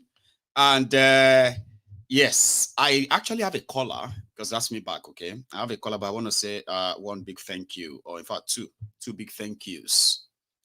So these two Templars, prayer docent. Thank you so much, ma. I got your message, okay? God bless you. for all you do too. Thank you so much. Okay. And then, you know, Elder Akara Ogun. Baba. Okay, well, thank you very much as well. I got your message. And to everyone else who is still kind of having me in mind, I'm talking about my fundraiser, okay? I really pray, okay, that you are able to do what you really want to do, like always. Thank you so much. I am so grateful. So let's go take calls so that other people can add theirs to what I have shared tonight already. Here is my first caller. I think that's Prince, right? No, all hell Biafra, all hell Oduduwa. Hey, bro, all hail Biafra. E82. It's been a while. Yes, I just been falling back, watching you do your magic and do what you're supposed to do as a man. As usual. Representing and cleansing the mind of the people. You know, I really appreciate what you do. It's courageous, you know, and I pray that you continue to keep going with good health, because I know how strenuous and stressful this can be. Congratulations to the studio. Well, I will be donating. Don't worry about it. Keep down my congratulatory messages to the 1st of February, because that is when it's actually going to be real. See, I started shopping, going from one shop to another, picking furniture, speaking this or that, and it's still somehow surreal. Okay. It's surreal to me, right? Maybe when I kind of like get in there, I'll be like, oh my God, it's real. Then I'll be able to like digest the congratulations. But thank you, by the way. You know. Yes, I really appreciate what you're doing, and yeah, you're gonna hold me another one by the 1st of February. So remember that. Yeah, definitely. Thanks, man. Yes, great show, great sermon. Please, people, if you're watching, there's over almost 3,000 people. Please hit the like button. Why do we have 104 people liking the broadcast? Come on, do better. So my sister just came back from the zoo yesterday. I spoke to her. These are the people that used to laugh at me when I talk about Biafra, about the breakup of this contraption, so we could all, find our way. If we decide to come together, then we could all come together, because, to be honest with you, we are not one. We've never been one. No. So these are the same people that used to laugh at me. Yesterday, it came out of her mouth, out of anger. She was so frustrated being over there. She complained how things are so high, expensive. They can't even find Naira. Everyone is walking around with POS now because they can't find Naira. You can't get Naira out of the bank, a substantial amount.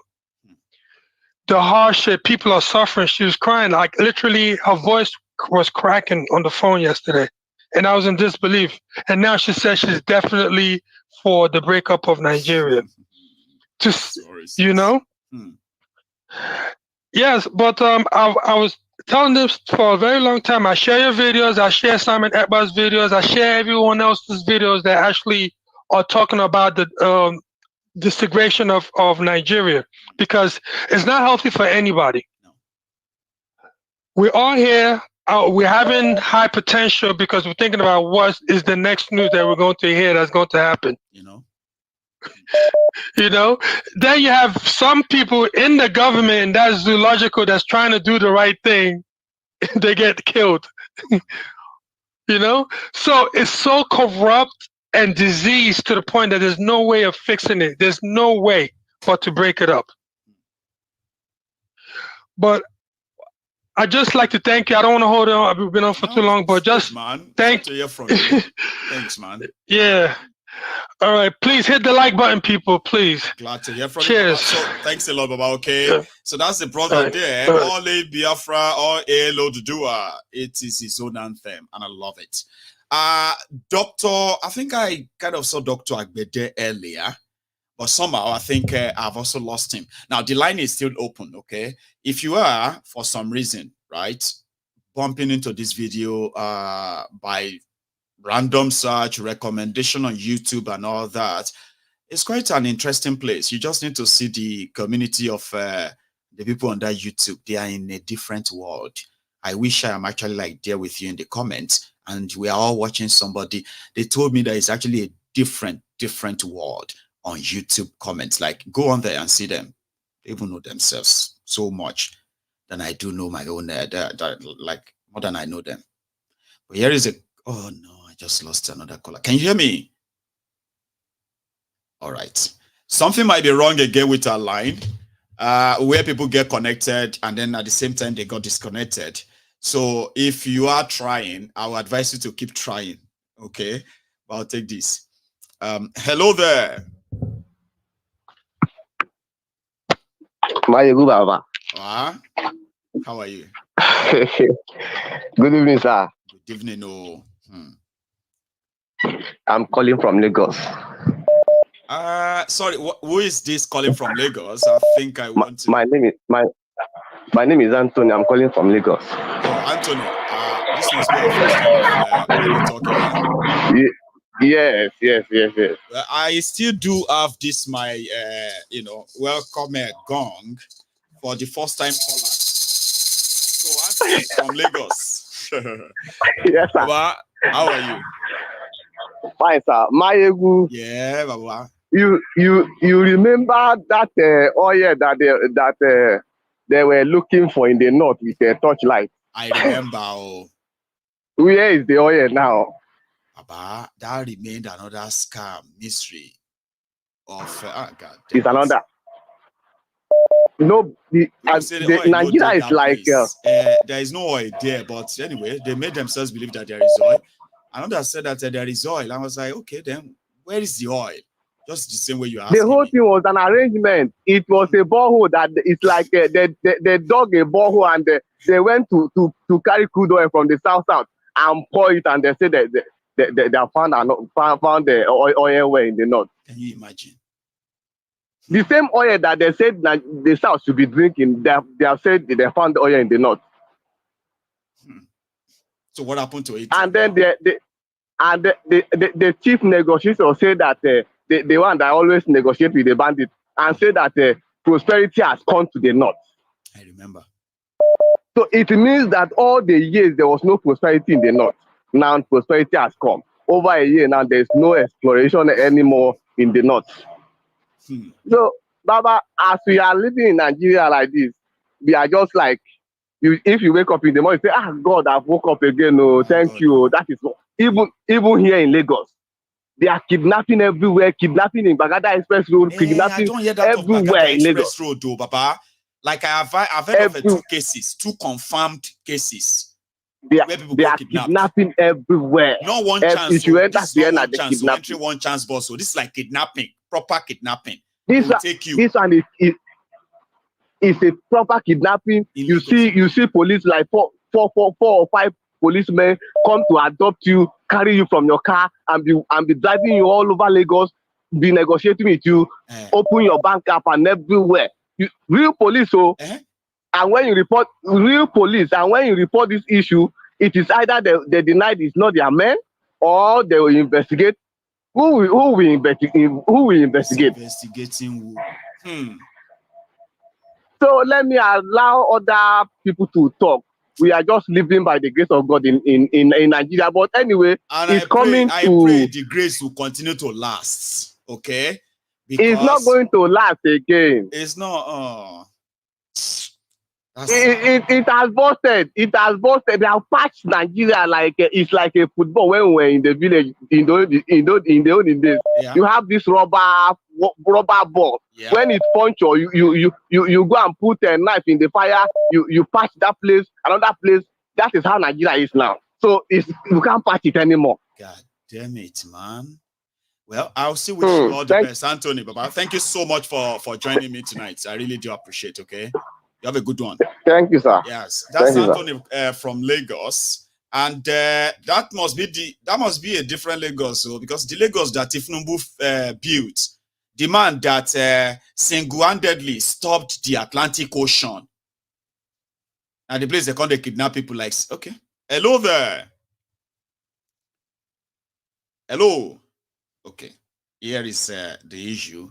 There are those who are calling directly, and then the network probably just cut them off. I don't know. Like, hello, can you hear me? Hello, Uncle Mayego, Beatrice. Oh, my lady, our lady Beatrice. How are you tonight, ma? Eshegon, I thank God. How are you all? I am very well, ma. Thank you. I want to greet all our people online. May God give us the grace to manage this unmanageable situation. So I was watching, I got in when you were talking about Tahiru's death. Yeah, that you for family stuff. Yeah, and the guy that is also another general that is retired general. Yes. That is explaining all those things. And the question was that why can't he say everything that he knows? Yeah, but I think that he's in the same system. If he's very sure of how they massacred or how they killed that Tahiru, he probably would not want to put his family and his life in danger. It doesn't mean that he shouldn't have come out at all. That's what I'm trying to say. Exactly. Like you came out, right? You know, in a place that the people you're asking to investigate, the other people won't do it. So you shouldn't have even bothered at all. But again, well, you know, come on, man. For 2,300 people, 8 people to have been killed in all parts, and the police and military are also included in the deaths. The Mangu family killings so all these things are not wonderful stories. And if may looking at the president, our president is our president, whether we like it or not. No, I would rather call him Presidiocy, so that will make me feel better that at least it's not mine. But this is your own story. Also continue. No, it's Nigerian. Frame. Go on, man. I'm not personalizing it. It's Nigerian president at the moment. So me looking at him when he speaks and what he does and everything, and the people around him, we can all see that there is any kind of commitment and seriousness to saving that country. Going separate ways. I'm very happy now that we have the Yoruba side that also wants to go their separate ways. There was a time it was just Biafra, and the Biafran people, particularly the Igbos. When you say Biafra, it doesn't mean Igbos alone. Yes, it doesn't. So, but that's what Biafra, they hated the Igbos because of saying Biafra. But now everybody can see the reason why everybody wants to go separate ways. But the issue is the reason for which we want to go separate ways. Those that are holding our economy, those that are enjoying the economy, are all enjoying what is coming from that part of the country. That's right. Are you getting me? So it's not easy for them to let loose of what they are getting, what they are sucking, where they are milking from, and say, okay, now we are going our separate ways. They are not going to do it, except they are forced out of it. God bless you. That's why I said that they will never stop. All these things we are all complaining about, they will never stop until they will not stop. Somebody has to stop them. And that is why I like, what do you call this Yoruba guy, the other politician, that is ready, that is talking openly, how to get them out of that place. I've forgotten his name now. Okay.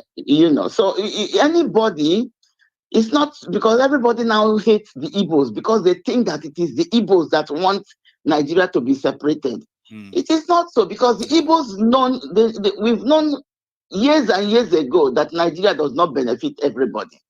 It only benefits a few people in that country.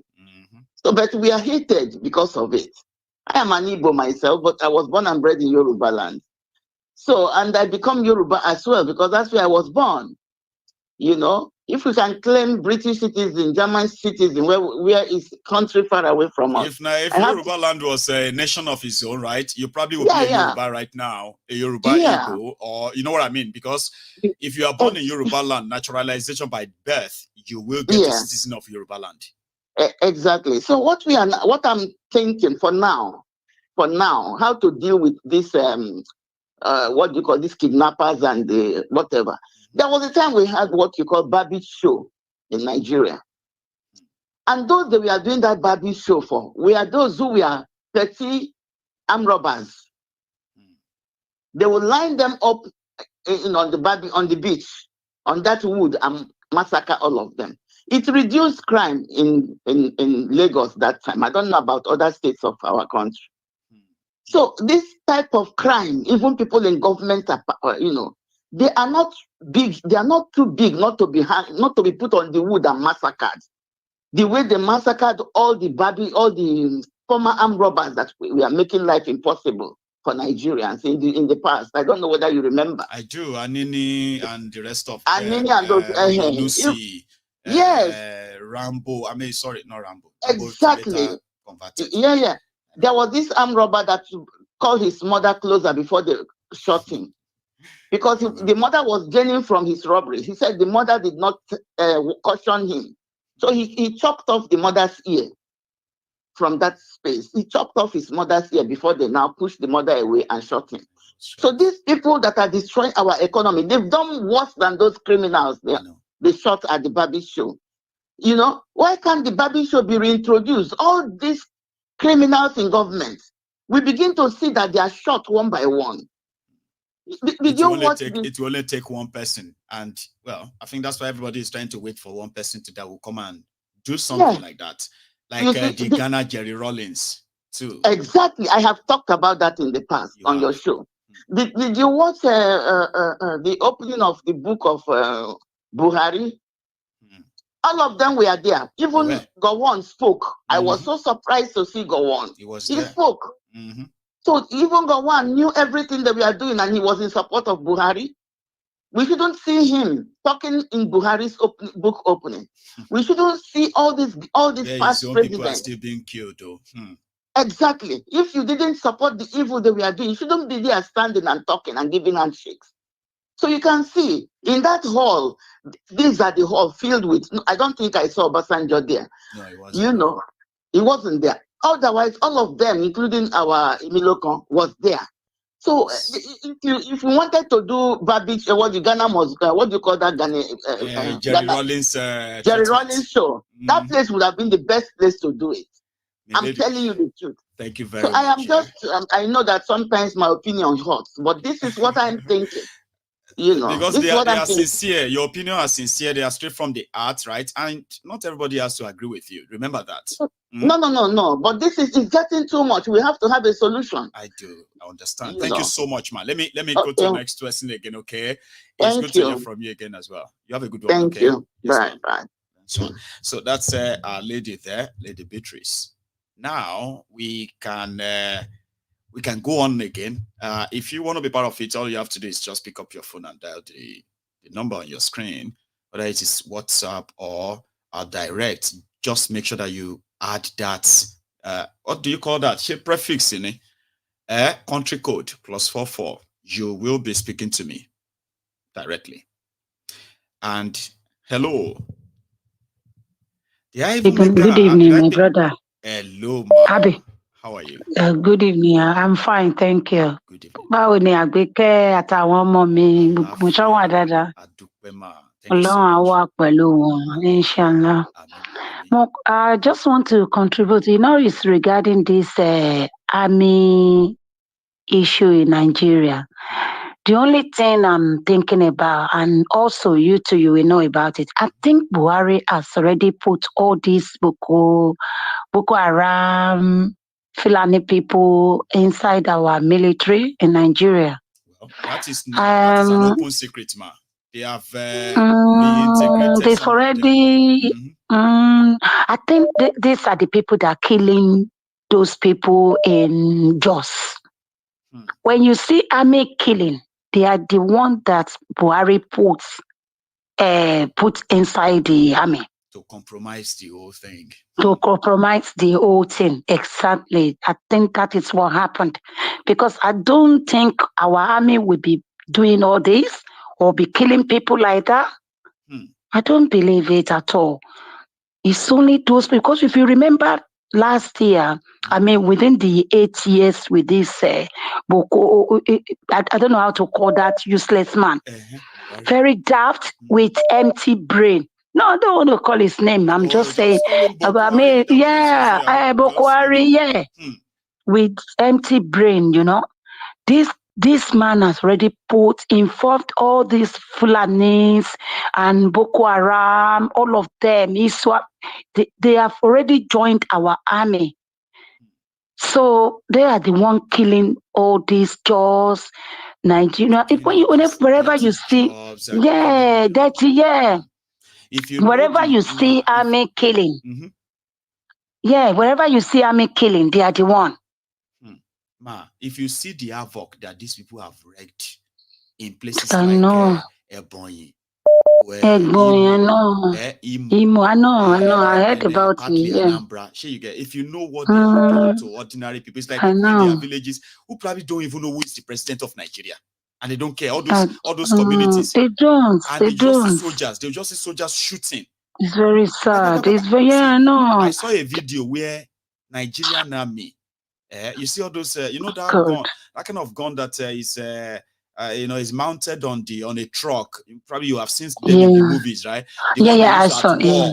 That the bullet will just be flying and flying. They will like that. I know, like during war. They opened it on this mud house where old people were living in all. Exactly, that was what they did at toll gate as well. That's what they did at toll gate. Lekki, that was what they did. They used the same thing. The real Nigerian soldiers, they must be those people there. No, and if you see those guys at Lekki, you will know they are Fulanis. And also, those people said they were speaking French. So they are Boko Harams. We are in trouble. A big one. We are in first serious one. The only thing we have to do is just everybody should go on our own. And how can we do it? It's only when the problem starts. Yes. And we can't wait. We can't wait. When the war starts or anything happens, later and say, they have now chased all these people away. Look at it, they have run away. Let us remain Nigeria and continue. Baba. Which continue? No, I like the way you're always giving it to them. Oh, yeah, I love it so much. Man for money, tolerate nonsense. You know what I mean, right? So imagine now, like, say for example, let's say we are here today. We know all we know those who contributed and make Nigeria what it is today, and those who still. Oh yes, we know. We all know. So let's say while call happen tomorrow, all of them can't run away. We don't capture the one we can capture. We don't beat the one we will beat.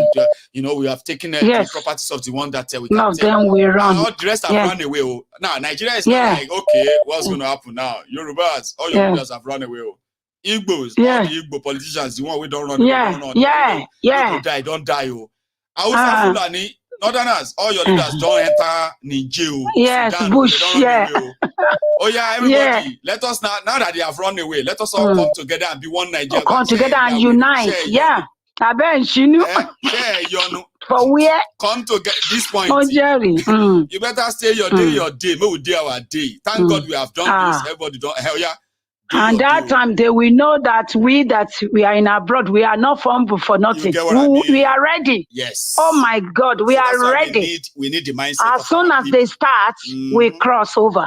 Oh my God. So God we will need help that us. mindset. We need that knowledge. Yeah, we need that absolutely. Interest too. Thank you so much. It's not my brother. God bless us, and God will help us. Amen. Take care. Good night. Bye. You too. Bye. Yes, ma'am. So I love that. Share you guys. So we need the mindset, the mind that is enlightened enough.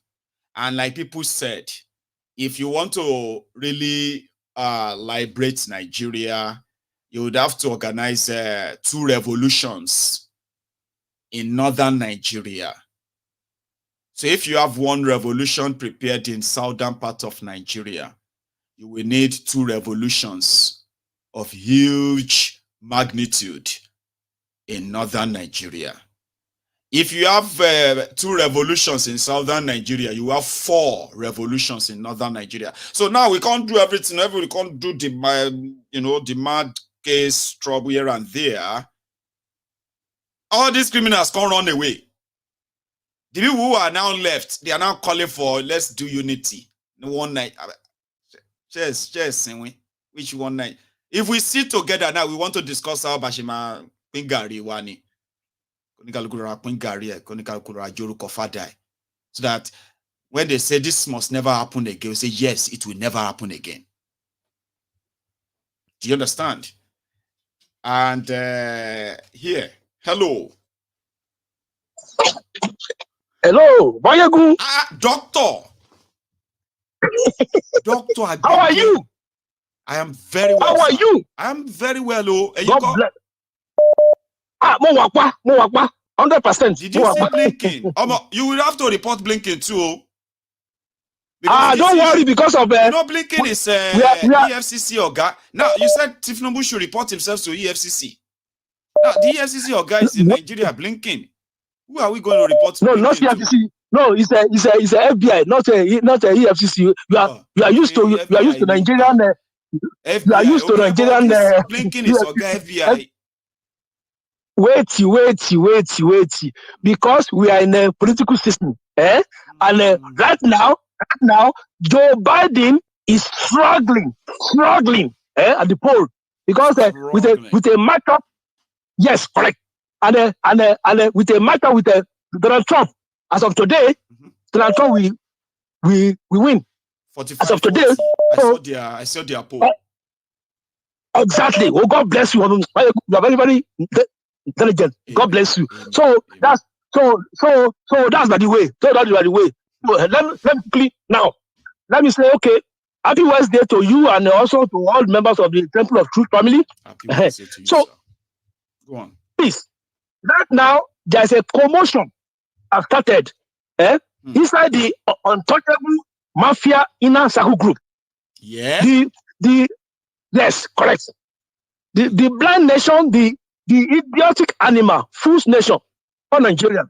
Why are they now complaining? Particularly the northern untouchable circle mafia group. That man you show, what is his name? Is it Magnu or what's his name? Magnu or what? That man. The one that said that they no want Tinubu well to move those things, Which one? Bless you. Let me reply him. Say that Dr. Agbede reply him from America. Yeah, let me reply him. Fully. Tinubu should be given applause. 100%. Just listen. What we Nigerians are praying for, Tinubu has sent email to me. It's going to be possible. I'm telling you. Yeah.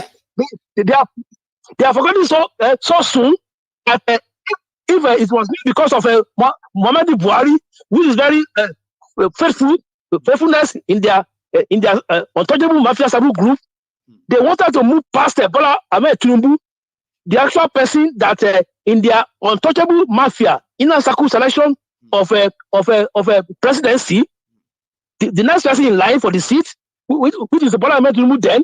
That was the slogan, a Minocron slogan. Now, now, Bola Ahmed Tinubu, 3 times. 3 times. Do not resign on your decision to move all the operations of CBN to Lagos. Do not, because the fact is, as of today, the 24th day of January 2024, you, Bola Ahmed Tinubu, you are the president and commander-in-chief of the armed forces of the Federal Republic of Nigeria. And your decision is final. Your decision is final. Do not move it. Yes. And therefore, whoever is threatening you inside the untouchable mafia inner circle group is Doka. And he should be very careful. I repeat, he should be very careful. Once again, he should be very careful. Yeah. Bola Ahmed Tinubu, please do not rescind on your decision. You must move everything to Lagos. Thank you, and God bless you. Amen. Goodbye. You know, one thing about Dr. Agbede is that Dr. Agbede writes his speech. You see, everything you heard there, right, is written down like a proper sort of an official statement. So, Ndume, if you happen to see this broadcast, Dr. Agbede has responded on behalf of Koolu, because according to Dr. Koolu is doing the Lord's work. To break up Nigeria is a task that must be done. And they said Koolu is playing his part. Therefore, nobody should stand on his path. That's the summary of what Dr. Agbede had to say. And you, Bola Ahmed Tinubu, do not resign. You, Ndume, be careful. And those two are very powerful messages for those who are smart enough to understand them. And thank you very much, Dr. Agbede. Now, I am going to take a moment to implore you to take 1 minute, just 1 moment, right? To go on to that YouTube and like the broadcast. I have been told it helps their algorithm and then a recommendation. So if you want this message out there, right, please do. Here, hello. Hello, Mayegu. My name is Prince. Hi, Prince. How are you doing today? I am very well, sir. And how are you? Yes, I am very fine. I've been listening to you, and I just want to quickly comment on the that general that died under the Buhari regime. Attahiru, Ibrahim, or whatever. You see, one thing I want us to understand is that I love the way you analyze your information. Only few people that listens to you will be very, very how am I going to put it? They were very, very proactive in thinking. Anyone who is thinking that Nigeria is not at war, I'll give you a little synopsis of what had happened. You remember in Kaduna, when the first, I think that man was the first Christian governor. The one that died in the crash. I remember his very name good too. Yes. It was succeeded by was that not Yero guy who later became governor? Then he was I remember, but go on. Yeah, but he was the one that was there for the deputy to the vice president to Goodluck. And when that guy was unpicked, he became the first Christian governor. You see, the moment the Christian occupy one particular position, particularly this military position or being the head of the state or whichever way you want to put it now, I just want to give you like what happened. When that guy died, he only went to visit, I think, Oronto Douglas' father's burial or something in Bayelsa, alongside with the General Ndume Azazi. If you remember, Man, you've got this amazing memory. Just bringing them back right now. Yes, I'm coming up with something. So, if you look at one of the ways Ndume Azazi was removed, after all the insecurity reports, I was living in Abuja then. All the insecurity reports in Nigeria lands on Ndume Azazi's table. And he made one statement saying that all this problem in Nigeria is caused by PDP. Immediately, Jonathan pulled him off that period of time. Because how can you tell an NSA that he doesn't, and the general for that matter, he doesn't know what he was saying? So because he said it, that is why they had to, from there, they had to pull him off. The general, that retired general, I don't want you to be upset with him. All these guys are operating, they have first-hand information. But I'm coming to somewhere. You see that man that died, they purposely killed him as well. And he knows. That's because my own grouse with yes, he knew. General. He knows. The other man, they all know. But you see, that country is bewildered with evil. Anyone who speaks the truth now is the enemy of that country.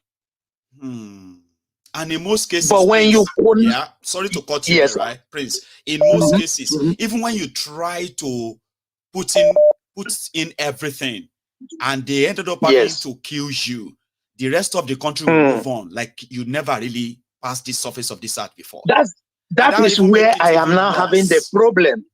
It makes it worse because it's like they juju them to keep quiet. They juju their hands, they juju their legs, they juju their mind. That governor that died is Patrick Yakowa. Patrick Yakowa. God bless you. You see, look at that game. They all have all those Nigerian military guys used to be the best in Africa at the time. Honestly, the intelligence is still there, but the problem is that they cannot stand for the truth. The political will. Anyone anyone who comes up with the truth now will die. And every one of them now, nobody wants to die for Nigeria because all the people who died for Nigeria has never been rewarded with anything good. Not even a good memory to immortalize these guys.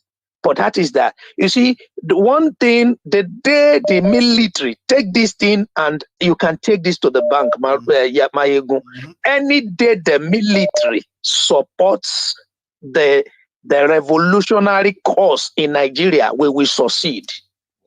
Without these guys' support from underneath, from wherever, that revolutionary cause will never succeed in Nigeria. Take it or you leave it. I am going to take it because I can't leave it. It's so factual. Because if you remember, look at that crisis in Yemen about 2012, 2011, 2012, 2013. The military supported them in Yemen. Yes. I said it two Sundays ago when I called in. That 2012 was the best time for us to have stricken during the military. When there was this Arab Spring, I told you 2 Sundays ago, Nigerians don't know the time. They don't know the time to attack. They don't know the time to strike. So and that is my anger with an average Nigerian. When they are supposed, the NSAS was a very good opportunity too, even though they overpower. And I can give you the tabulation of the times we struck. I remembered way back in 94, 95 when we were on the street burning tires during the June 12 saga. That was one of the last time. Then the next time we were able to go to the street was 2012. Between 1994, 93, 94, 95 was 2012. Go and look at your calendar. We didn't go to the streets until 2012. That 2012 again. And now, 2012. Yes, that 2012 now took us additional 8 years again, 2020. When are we going to go to the streets again? We don't know, sir. Maybe another 8 years. Wow. Man, so you just came on the program tonight, Prince, with some thought-provoking lines that will get somebody to I have been an ardent follower of the Nigerian activity.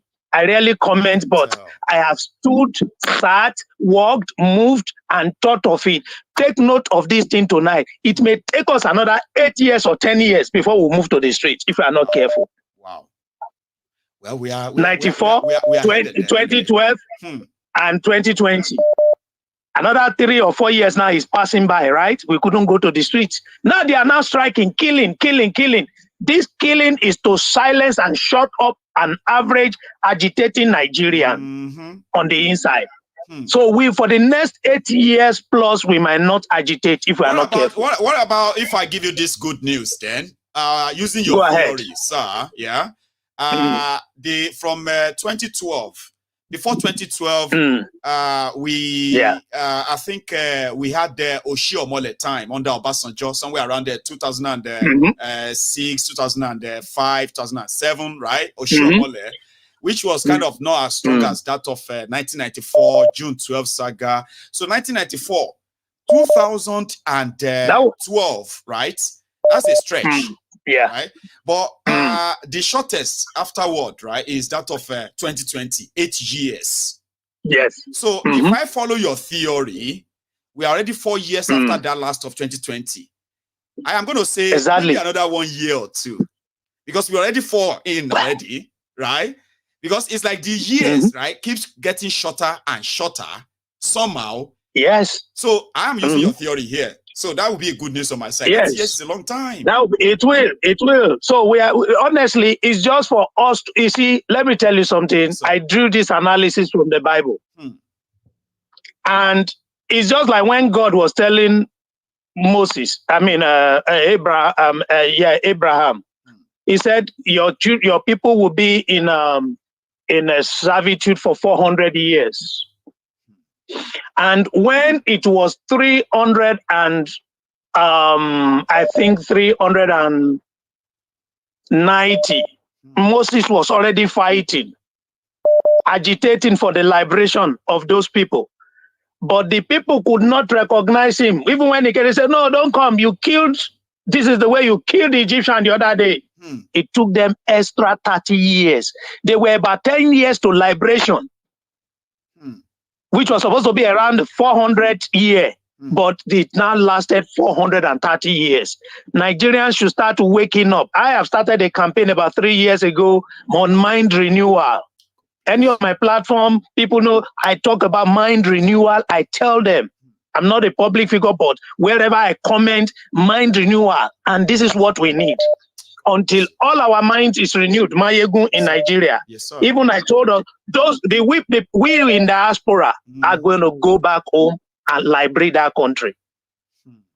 We are the ones who the other day I said we should stop sending money. I didn't say we should stop sending money to our parents. No. I know some people came to correct that impression, but those who will not listen to us, those who are still going to take our monies and go and support the Koolus, the whatever, enabling this system. Those enabling the wicked people in the system. Those are the people I said we should withdraw our monies from. So that when they go hungry, they will align with our own formation. That is it. Prince, God bless you, sir. Thank you so much for finding time to share this. I appreciate with us. Thank you, sir. Okay. Thank you so much. Yes, I appreciate it. God bless you. Bye-bye. So, yes, sir. That's Prince from the US as well. Meanwhile, I have another caller on the line, but I am still going to plead with all of you who haven't really dropped your own offering. Your offering is to like that broadcast. And to those of you who are generous enough to support me in my fundraiser, the link is there in the description. Now, here is another caller. Hello there. Hello, General. Elder Akola, is that you? That's me. Okay, that's since me. this number is not the same, or is it the same? It's not. We have many numbers, General. Many numbers. I don't even know if you're actually in America again or not. But how are you today, sir? Yeah, I'm in the US. Thank you very much. Yeah, I am. So I'm happy to join the line tonight, and again to be able to voice my support for what you do, for the alignment you bring to the people.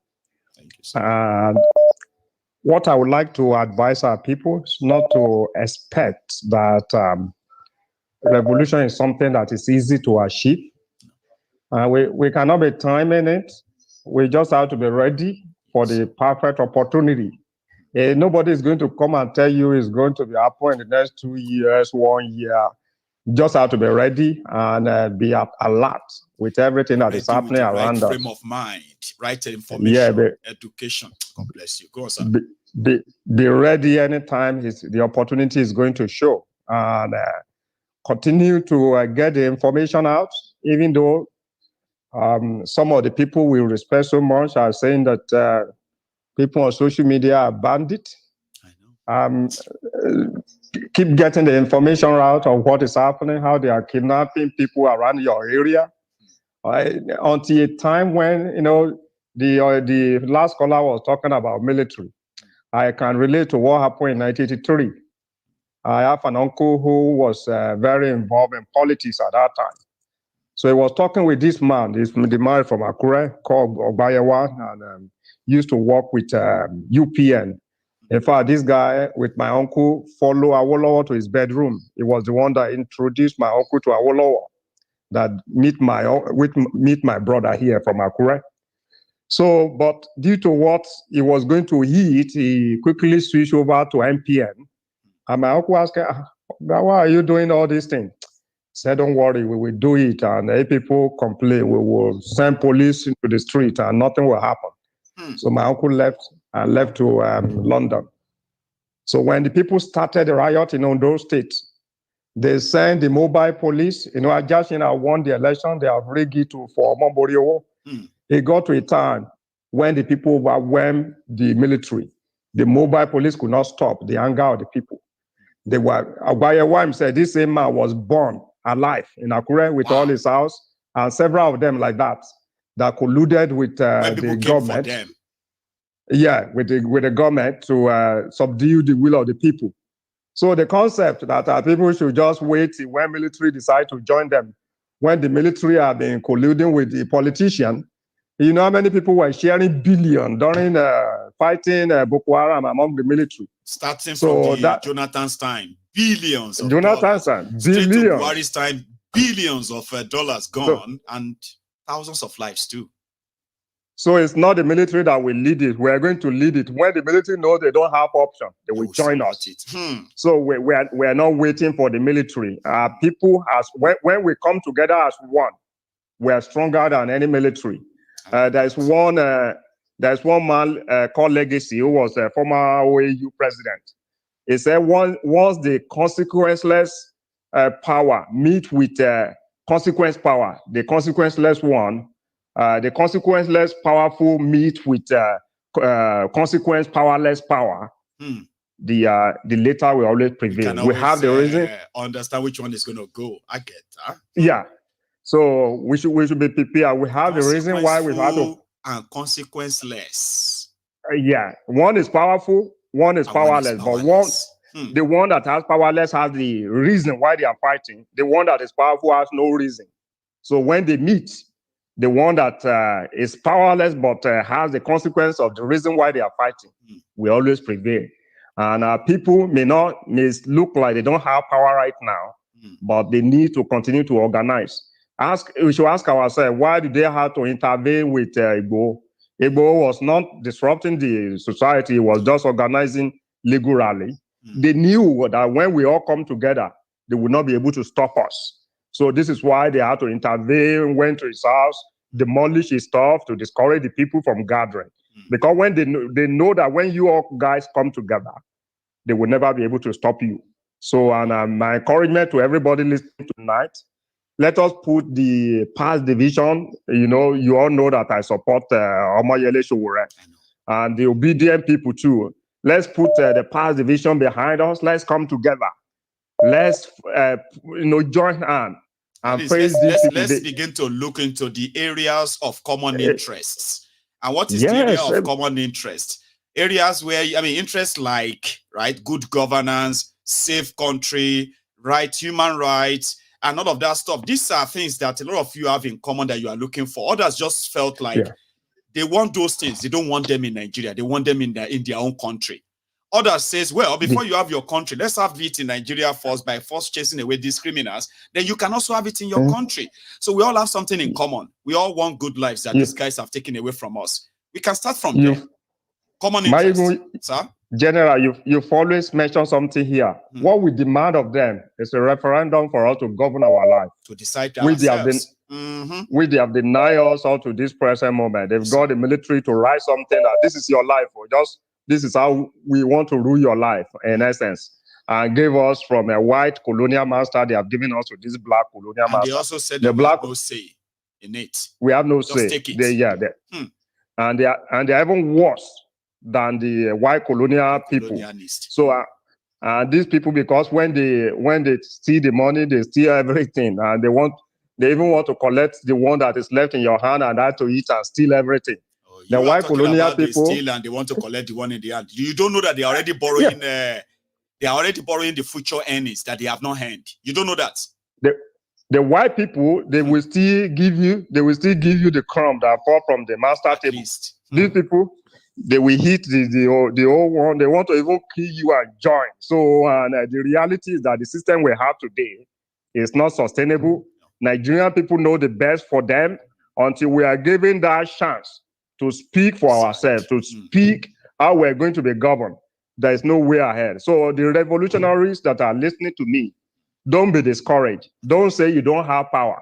Let's keep gathering. Let's keep focused, and let's keep looking for perfect opportunity. Our opportunity is going to come. Don't believe it's 5 years from now. It may come 3 days from now, and you will see all Nigeria on the street. The day we're able to get all Nigeria on the street and say, enough is enough, that day this government, this Nebuchadnezzar we have in Nigeria, they are going to fall.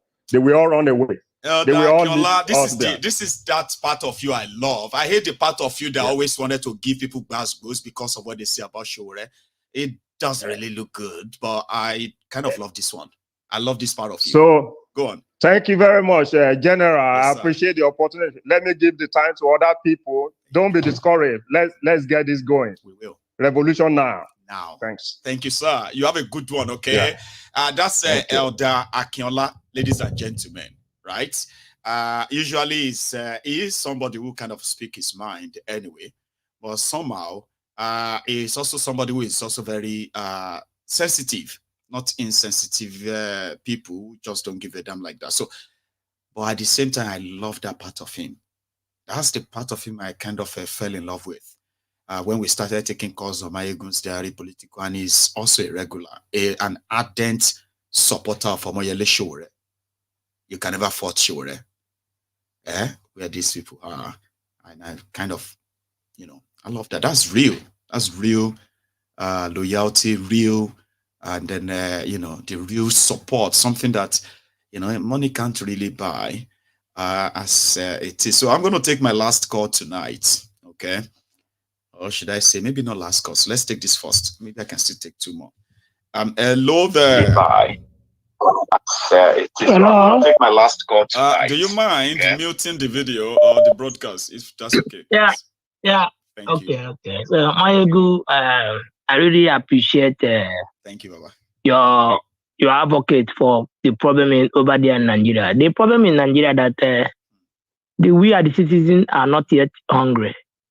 When we are hungry, that we no longer see food, I think we can be able to rise up. I know they bring this era of social media. They use it to bring distraction. Where you to all these content creator, so all Nigerian youth can be doing rubbish on social. Yes, music, this or that. Yes. So everybody is like, let me try. The difference between the Western people and the Africa is that Western people think for their fellow human being. Why Africa think only their own? If I don't make me and my family, others too should go to the hell. Now it's like 2 days ago, you're trying to some callers trying to analyze about the problem that the religious leader are the part of the problem, and which is 100% true. The religious leader is what our colonial master use to distract the citizen. Number one, the problem. Once they take away our language, the local people in the village can no longer understand the situation in the government. Because somebody can come there and blow a nonsense grammar, call himself a professor. Our people, the people in the rural area who are very angry, who are ready to fight, not even people that live in the city can fight this fight. It's our people that in abject poverty, So that's what makes me feel bad about the situation of Nnamdi Kanu, because I wish Nnamdi Kanu is here with us. He could have maybe tried to educate more Hausa, more Yoruba, and more Igbo, because everybody are suffering the same suffering. All of us. I'm suffering the same suffering because I'm Igbo man. Tinubu is there as Yoruba man, but Yoruba man is still suffering the same suffering. Life is not better than the Igbo's life or the Hausa life. It's almost the same hell. So I don't want to maybe trying to sound naive, maybe trying to bring P2B and the Showele together. For me, all those things did not make sense.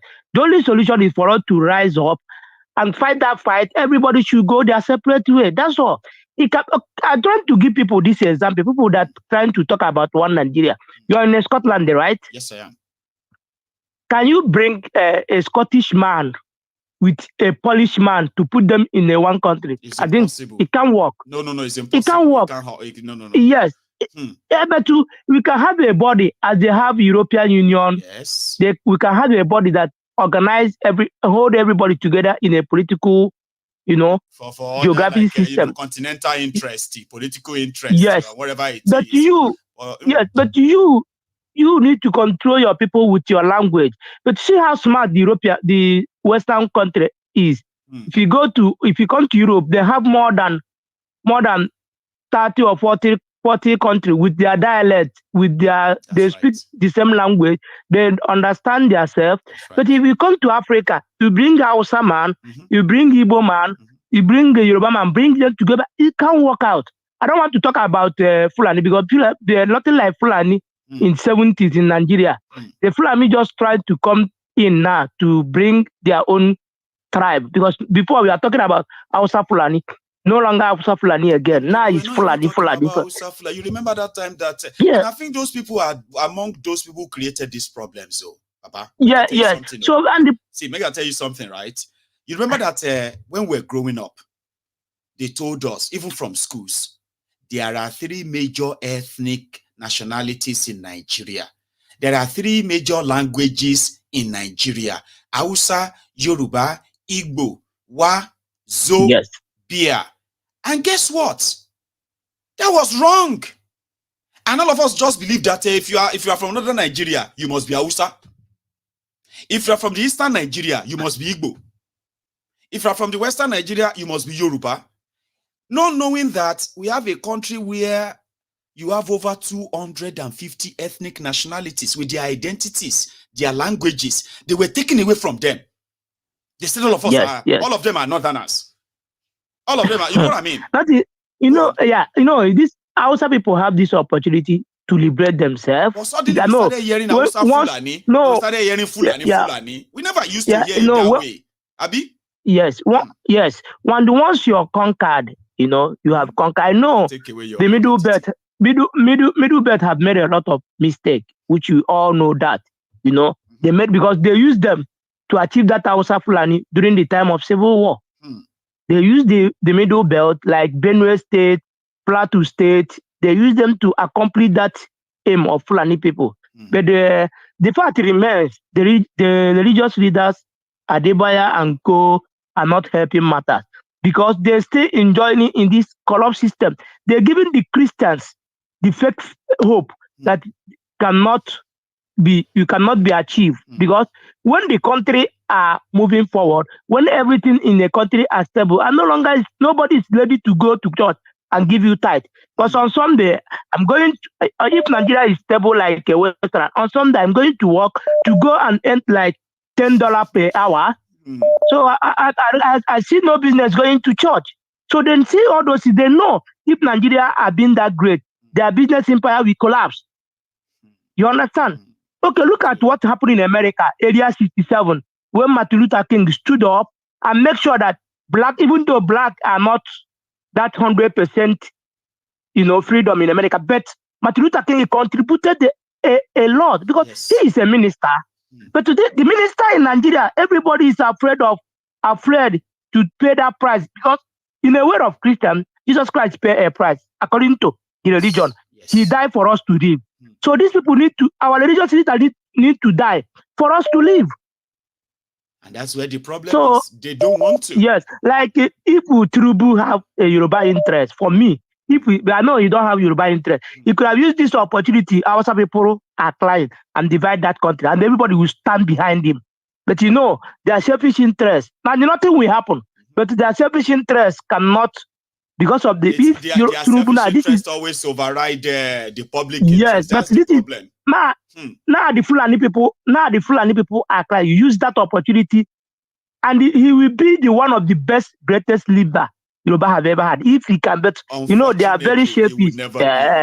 Unfortunately, I know he will never, because he wants, after 8 years, he maybe give another Fulani man, everything will scatter again. And then we are going to see. It's unfortunate, Baba. Our time is almost out. Okay, I'm sorry that I have to ush you out as well. Okay, thank you so much. Yeah. Right. Okay. Thank you. God is your strength. I know the gods of Yoruba land is your strength. You're doing a great work. The universe is my strength, and all of you, my friends, you are my real strength, the one I can really touch. So thank you. for that. Okay, you have a wonderful evening over there, Baba. This is where we are going to draw. Is it draw the curtains on the program tonight? So if you joined us midway, it is advised that you should watch it from the start. It's quite interesting, though. People told me, they said it was great tonight. So if you have had that fun and that sort of, good time, quality time with Mayegun on this latest, where they are now threatening Tinubu that it dare not to, all of you Lagos boys, Lagos is not, Nigeria is not Lagos. So I'm going to look out for what's going to happen tomorrow. But for now, Koolu has left Nigeria for all of you. So every complaint you make from now on, just know that we're not going to talk to yourself. Okay? Even though when he's here, when he's in Nigeria, is pretty much like he didn't give a damn about you. Now he has left for France. So if any of you have any complaint, you have to face yourselves and complain to yourselves. Like that guy. I don't know if you've heard that joke before I go, right? They said police came to the, a guy heard a chap on the door. Cha, cha, cha, cha.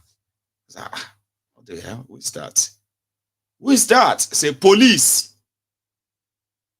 Police. What do you want? It's like, could you please open the door, please? I want to come in. And it was like, how many of you are there? It was like 2 of us. So what do you want? It was like, we just want to talk. I was like, then just face yourself and talk to yourselves. You don't have to talk to me. If you're ready to. So that's exactly what Tinubu is going to be like to the rest of you for the next maybe 2 weeks before you see him again.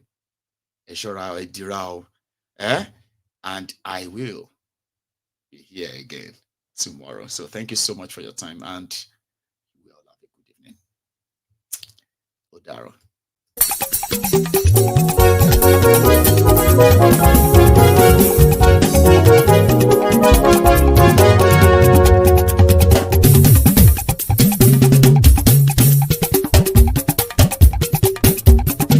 Mayegun làwa mọ̀ làmọ̀ tó dòdòdò.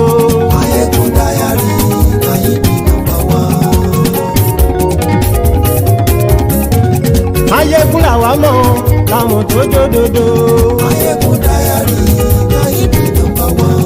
Mayegun ti dé o ọ̀rẹ́ ara ìlú. Mayegun dayari Mayebi number one. Lórí Facebook, lórí YouTube. Mayegun dayari Mayebi number one. Gbogbo bó ṣe ń lọ ni Mayegun já wa sí. Mayegun dayari Mayebi number one. Àṣírí ọ̀jẹ̀lú kì í bò níbẹ̀ o. Mayegun dayari Mayebi number one. Bó bá ṣe eré àní Mayegun máa wí. Mayegun dayari Mayebi number one. Ó sì tún ṣe eré wàá gbọ́ níbẹ̀ o.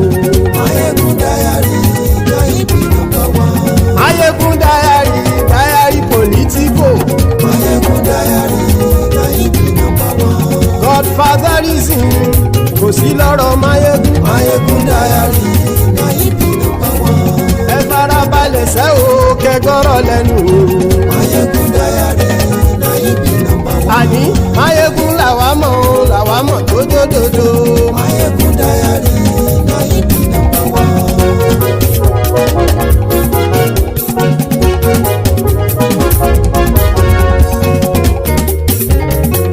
Àní ẹ̀sùn ràkì. Mayegun ti dé.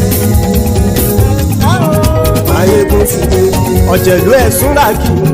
Mayegun ti dé. Àní ẹ̀sùn ràkì. Mayegun ti dé. Lórí Facebook. Mayegun ti dé. Àní ẹ̀sùn ràkì. Mayegun ti dé. Lórí YouTube. Mayegun ti dé. Àní ẹ̀sùn ràkì. Mayegun ti dé. Bọ́ bàbá gbé wúrẹ́. Mayegun máa wí. Àní ẹ̀sùn ràkì. Mayegun ti dé. Ijó ìgbádìyẹ. Mayegun máa wí. Àní ẹ̀sùn ràkì.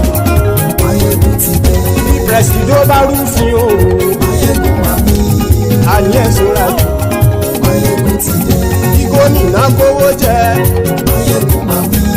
Àní ẹ̀sùn ràkì. Mayegun ti dé. Ọlọ́pàá ti ń darí bá. Mayegun máa wí. Àní ẹ̀sùn ràkì.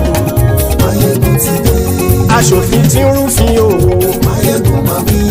Àní ẹ̀sùn ràkì. Mayegun olóṣèlú. Máyégún mami. Àní ẹ̀sùnra. Máyégún ti dé. Ọ̀jẹ̀lú ẹ̀sùnra kì. Máyégún ti dé. Àní ẹ̀sùnra kì. Máyégún ti dé.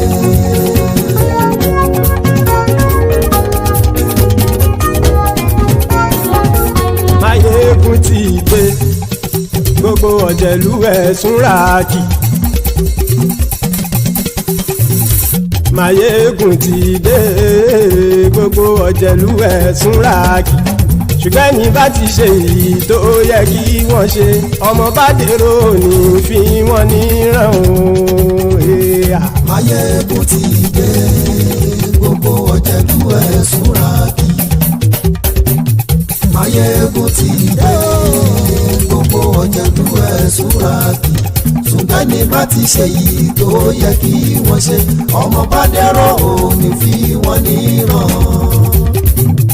Wọ́n fowó bẹ́ẹ̀ o, Máyégún ó sọ pé wọ́n ò bẹ́ẹ̀. Wọ́n fowó bẹ́ẹ̀, Máyégún ó sọ pé wọ́n ò bẹ́ẹ̀. Oníkan ṣáàtì ṣe èyí tó yẹ kí wọ́n ṣe, fáwọn ará ìlú tó gbé wọn débẹ̀ o. Máyégún ti dé. Gbogbo ọ̀jẹ̀lú ẹ̀sùnra kì. Máyégún ti dé. Gbogbo ọ̀jẹ̀lú ẹ̀sùnra kì. Ṣùgbọ́n ní bá ti ṣe yìí tó yẹ kí wọ́n ṣe, ọmọ bá dẹ́rọ̀ ò ní fi wọ́n níran. Kì máa yí ṣe eré, ọ̀rọ̀ yìí kì í ṣe ẹ̀fẹ̀. Kì máa yí ṣe eré, ọ̀rọ̀ yìí kì í ṣe ẹ̀fẹ̀. Ẹni bá ti lè lẹ́bọ̀ lẹ́rù o, ọmọ bá dèrò kàṣàyè tú wọn síta. Máyégún ti dé. Gbogbo ọ̀jẹ̀lú ẹ̀sùnra kì. Máyégún ti dé.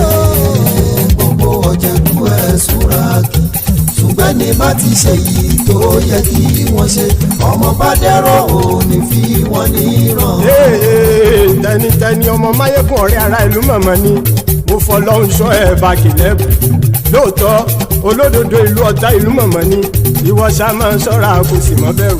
Bọ́tà ń lè rí bóníṣègùn lé káwọn mọ̀mọ́ fi ṣera wọn ni ó ti dẹrùn tí wọn ò gbọ́dọ̀ sè mọ́bẹ̀. Èèpo ọ̀bọ lọmọ bá dérò tàjẹ́ ò gbọ́dọ̀ jẹ́, ó ti jọba lórí àbínú ẹni kò sì mọ́ bùyà. Àìsíwọ̀lú ní ẹnìkẹ́ ìgbódì ẹyin lábàrá o, ó kó ẹni tó bá dán wò á kàmù. Máyégún ti dé. Gbogbo ọ̀jẹ̀lú ẹ̀sùnra kì. Máyégún ti dé. Gbogbo ọ̀jẹ̀lú ẹ̀sùnra kì o. Ẹni bá ti ṣe yìí tó yẹ kí wọ́n ṣe, ọmọ bá dèrò òní fi wọ́n níran o. Máyégún ti dé. Gbogbo ọ̀jẹ̀lú ẹ̀sùnra kì. Máyégún ti dé. Gbogbo ọ̀jẹ̀lú ẹ̀sùnra kì. Ṣùgbọ́n ní bá ti ṣe yìí tó yẹ kí wọ́n ṣe, ọmọ bá dẹ́rọ̀ ò ní fi wọ́n níran.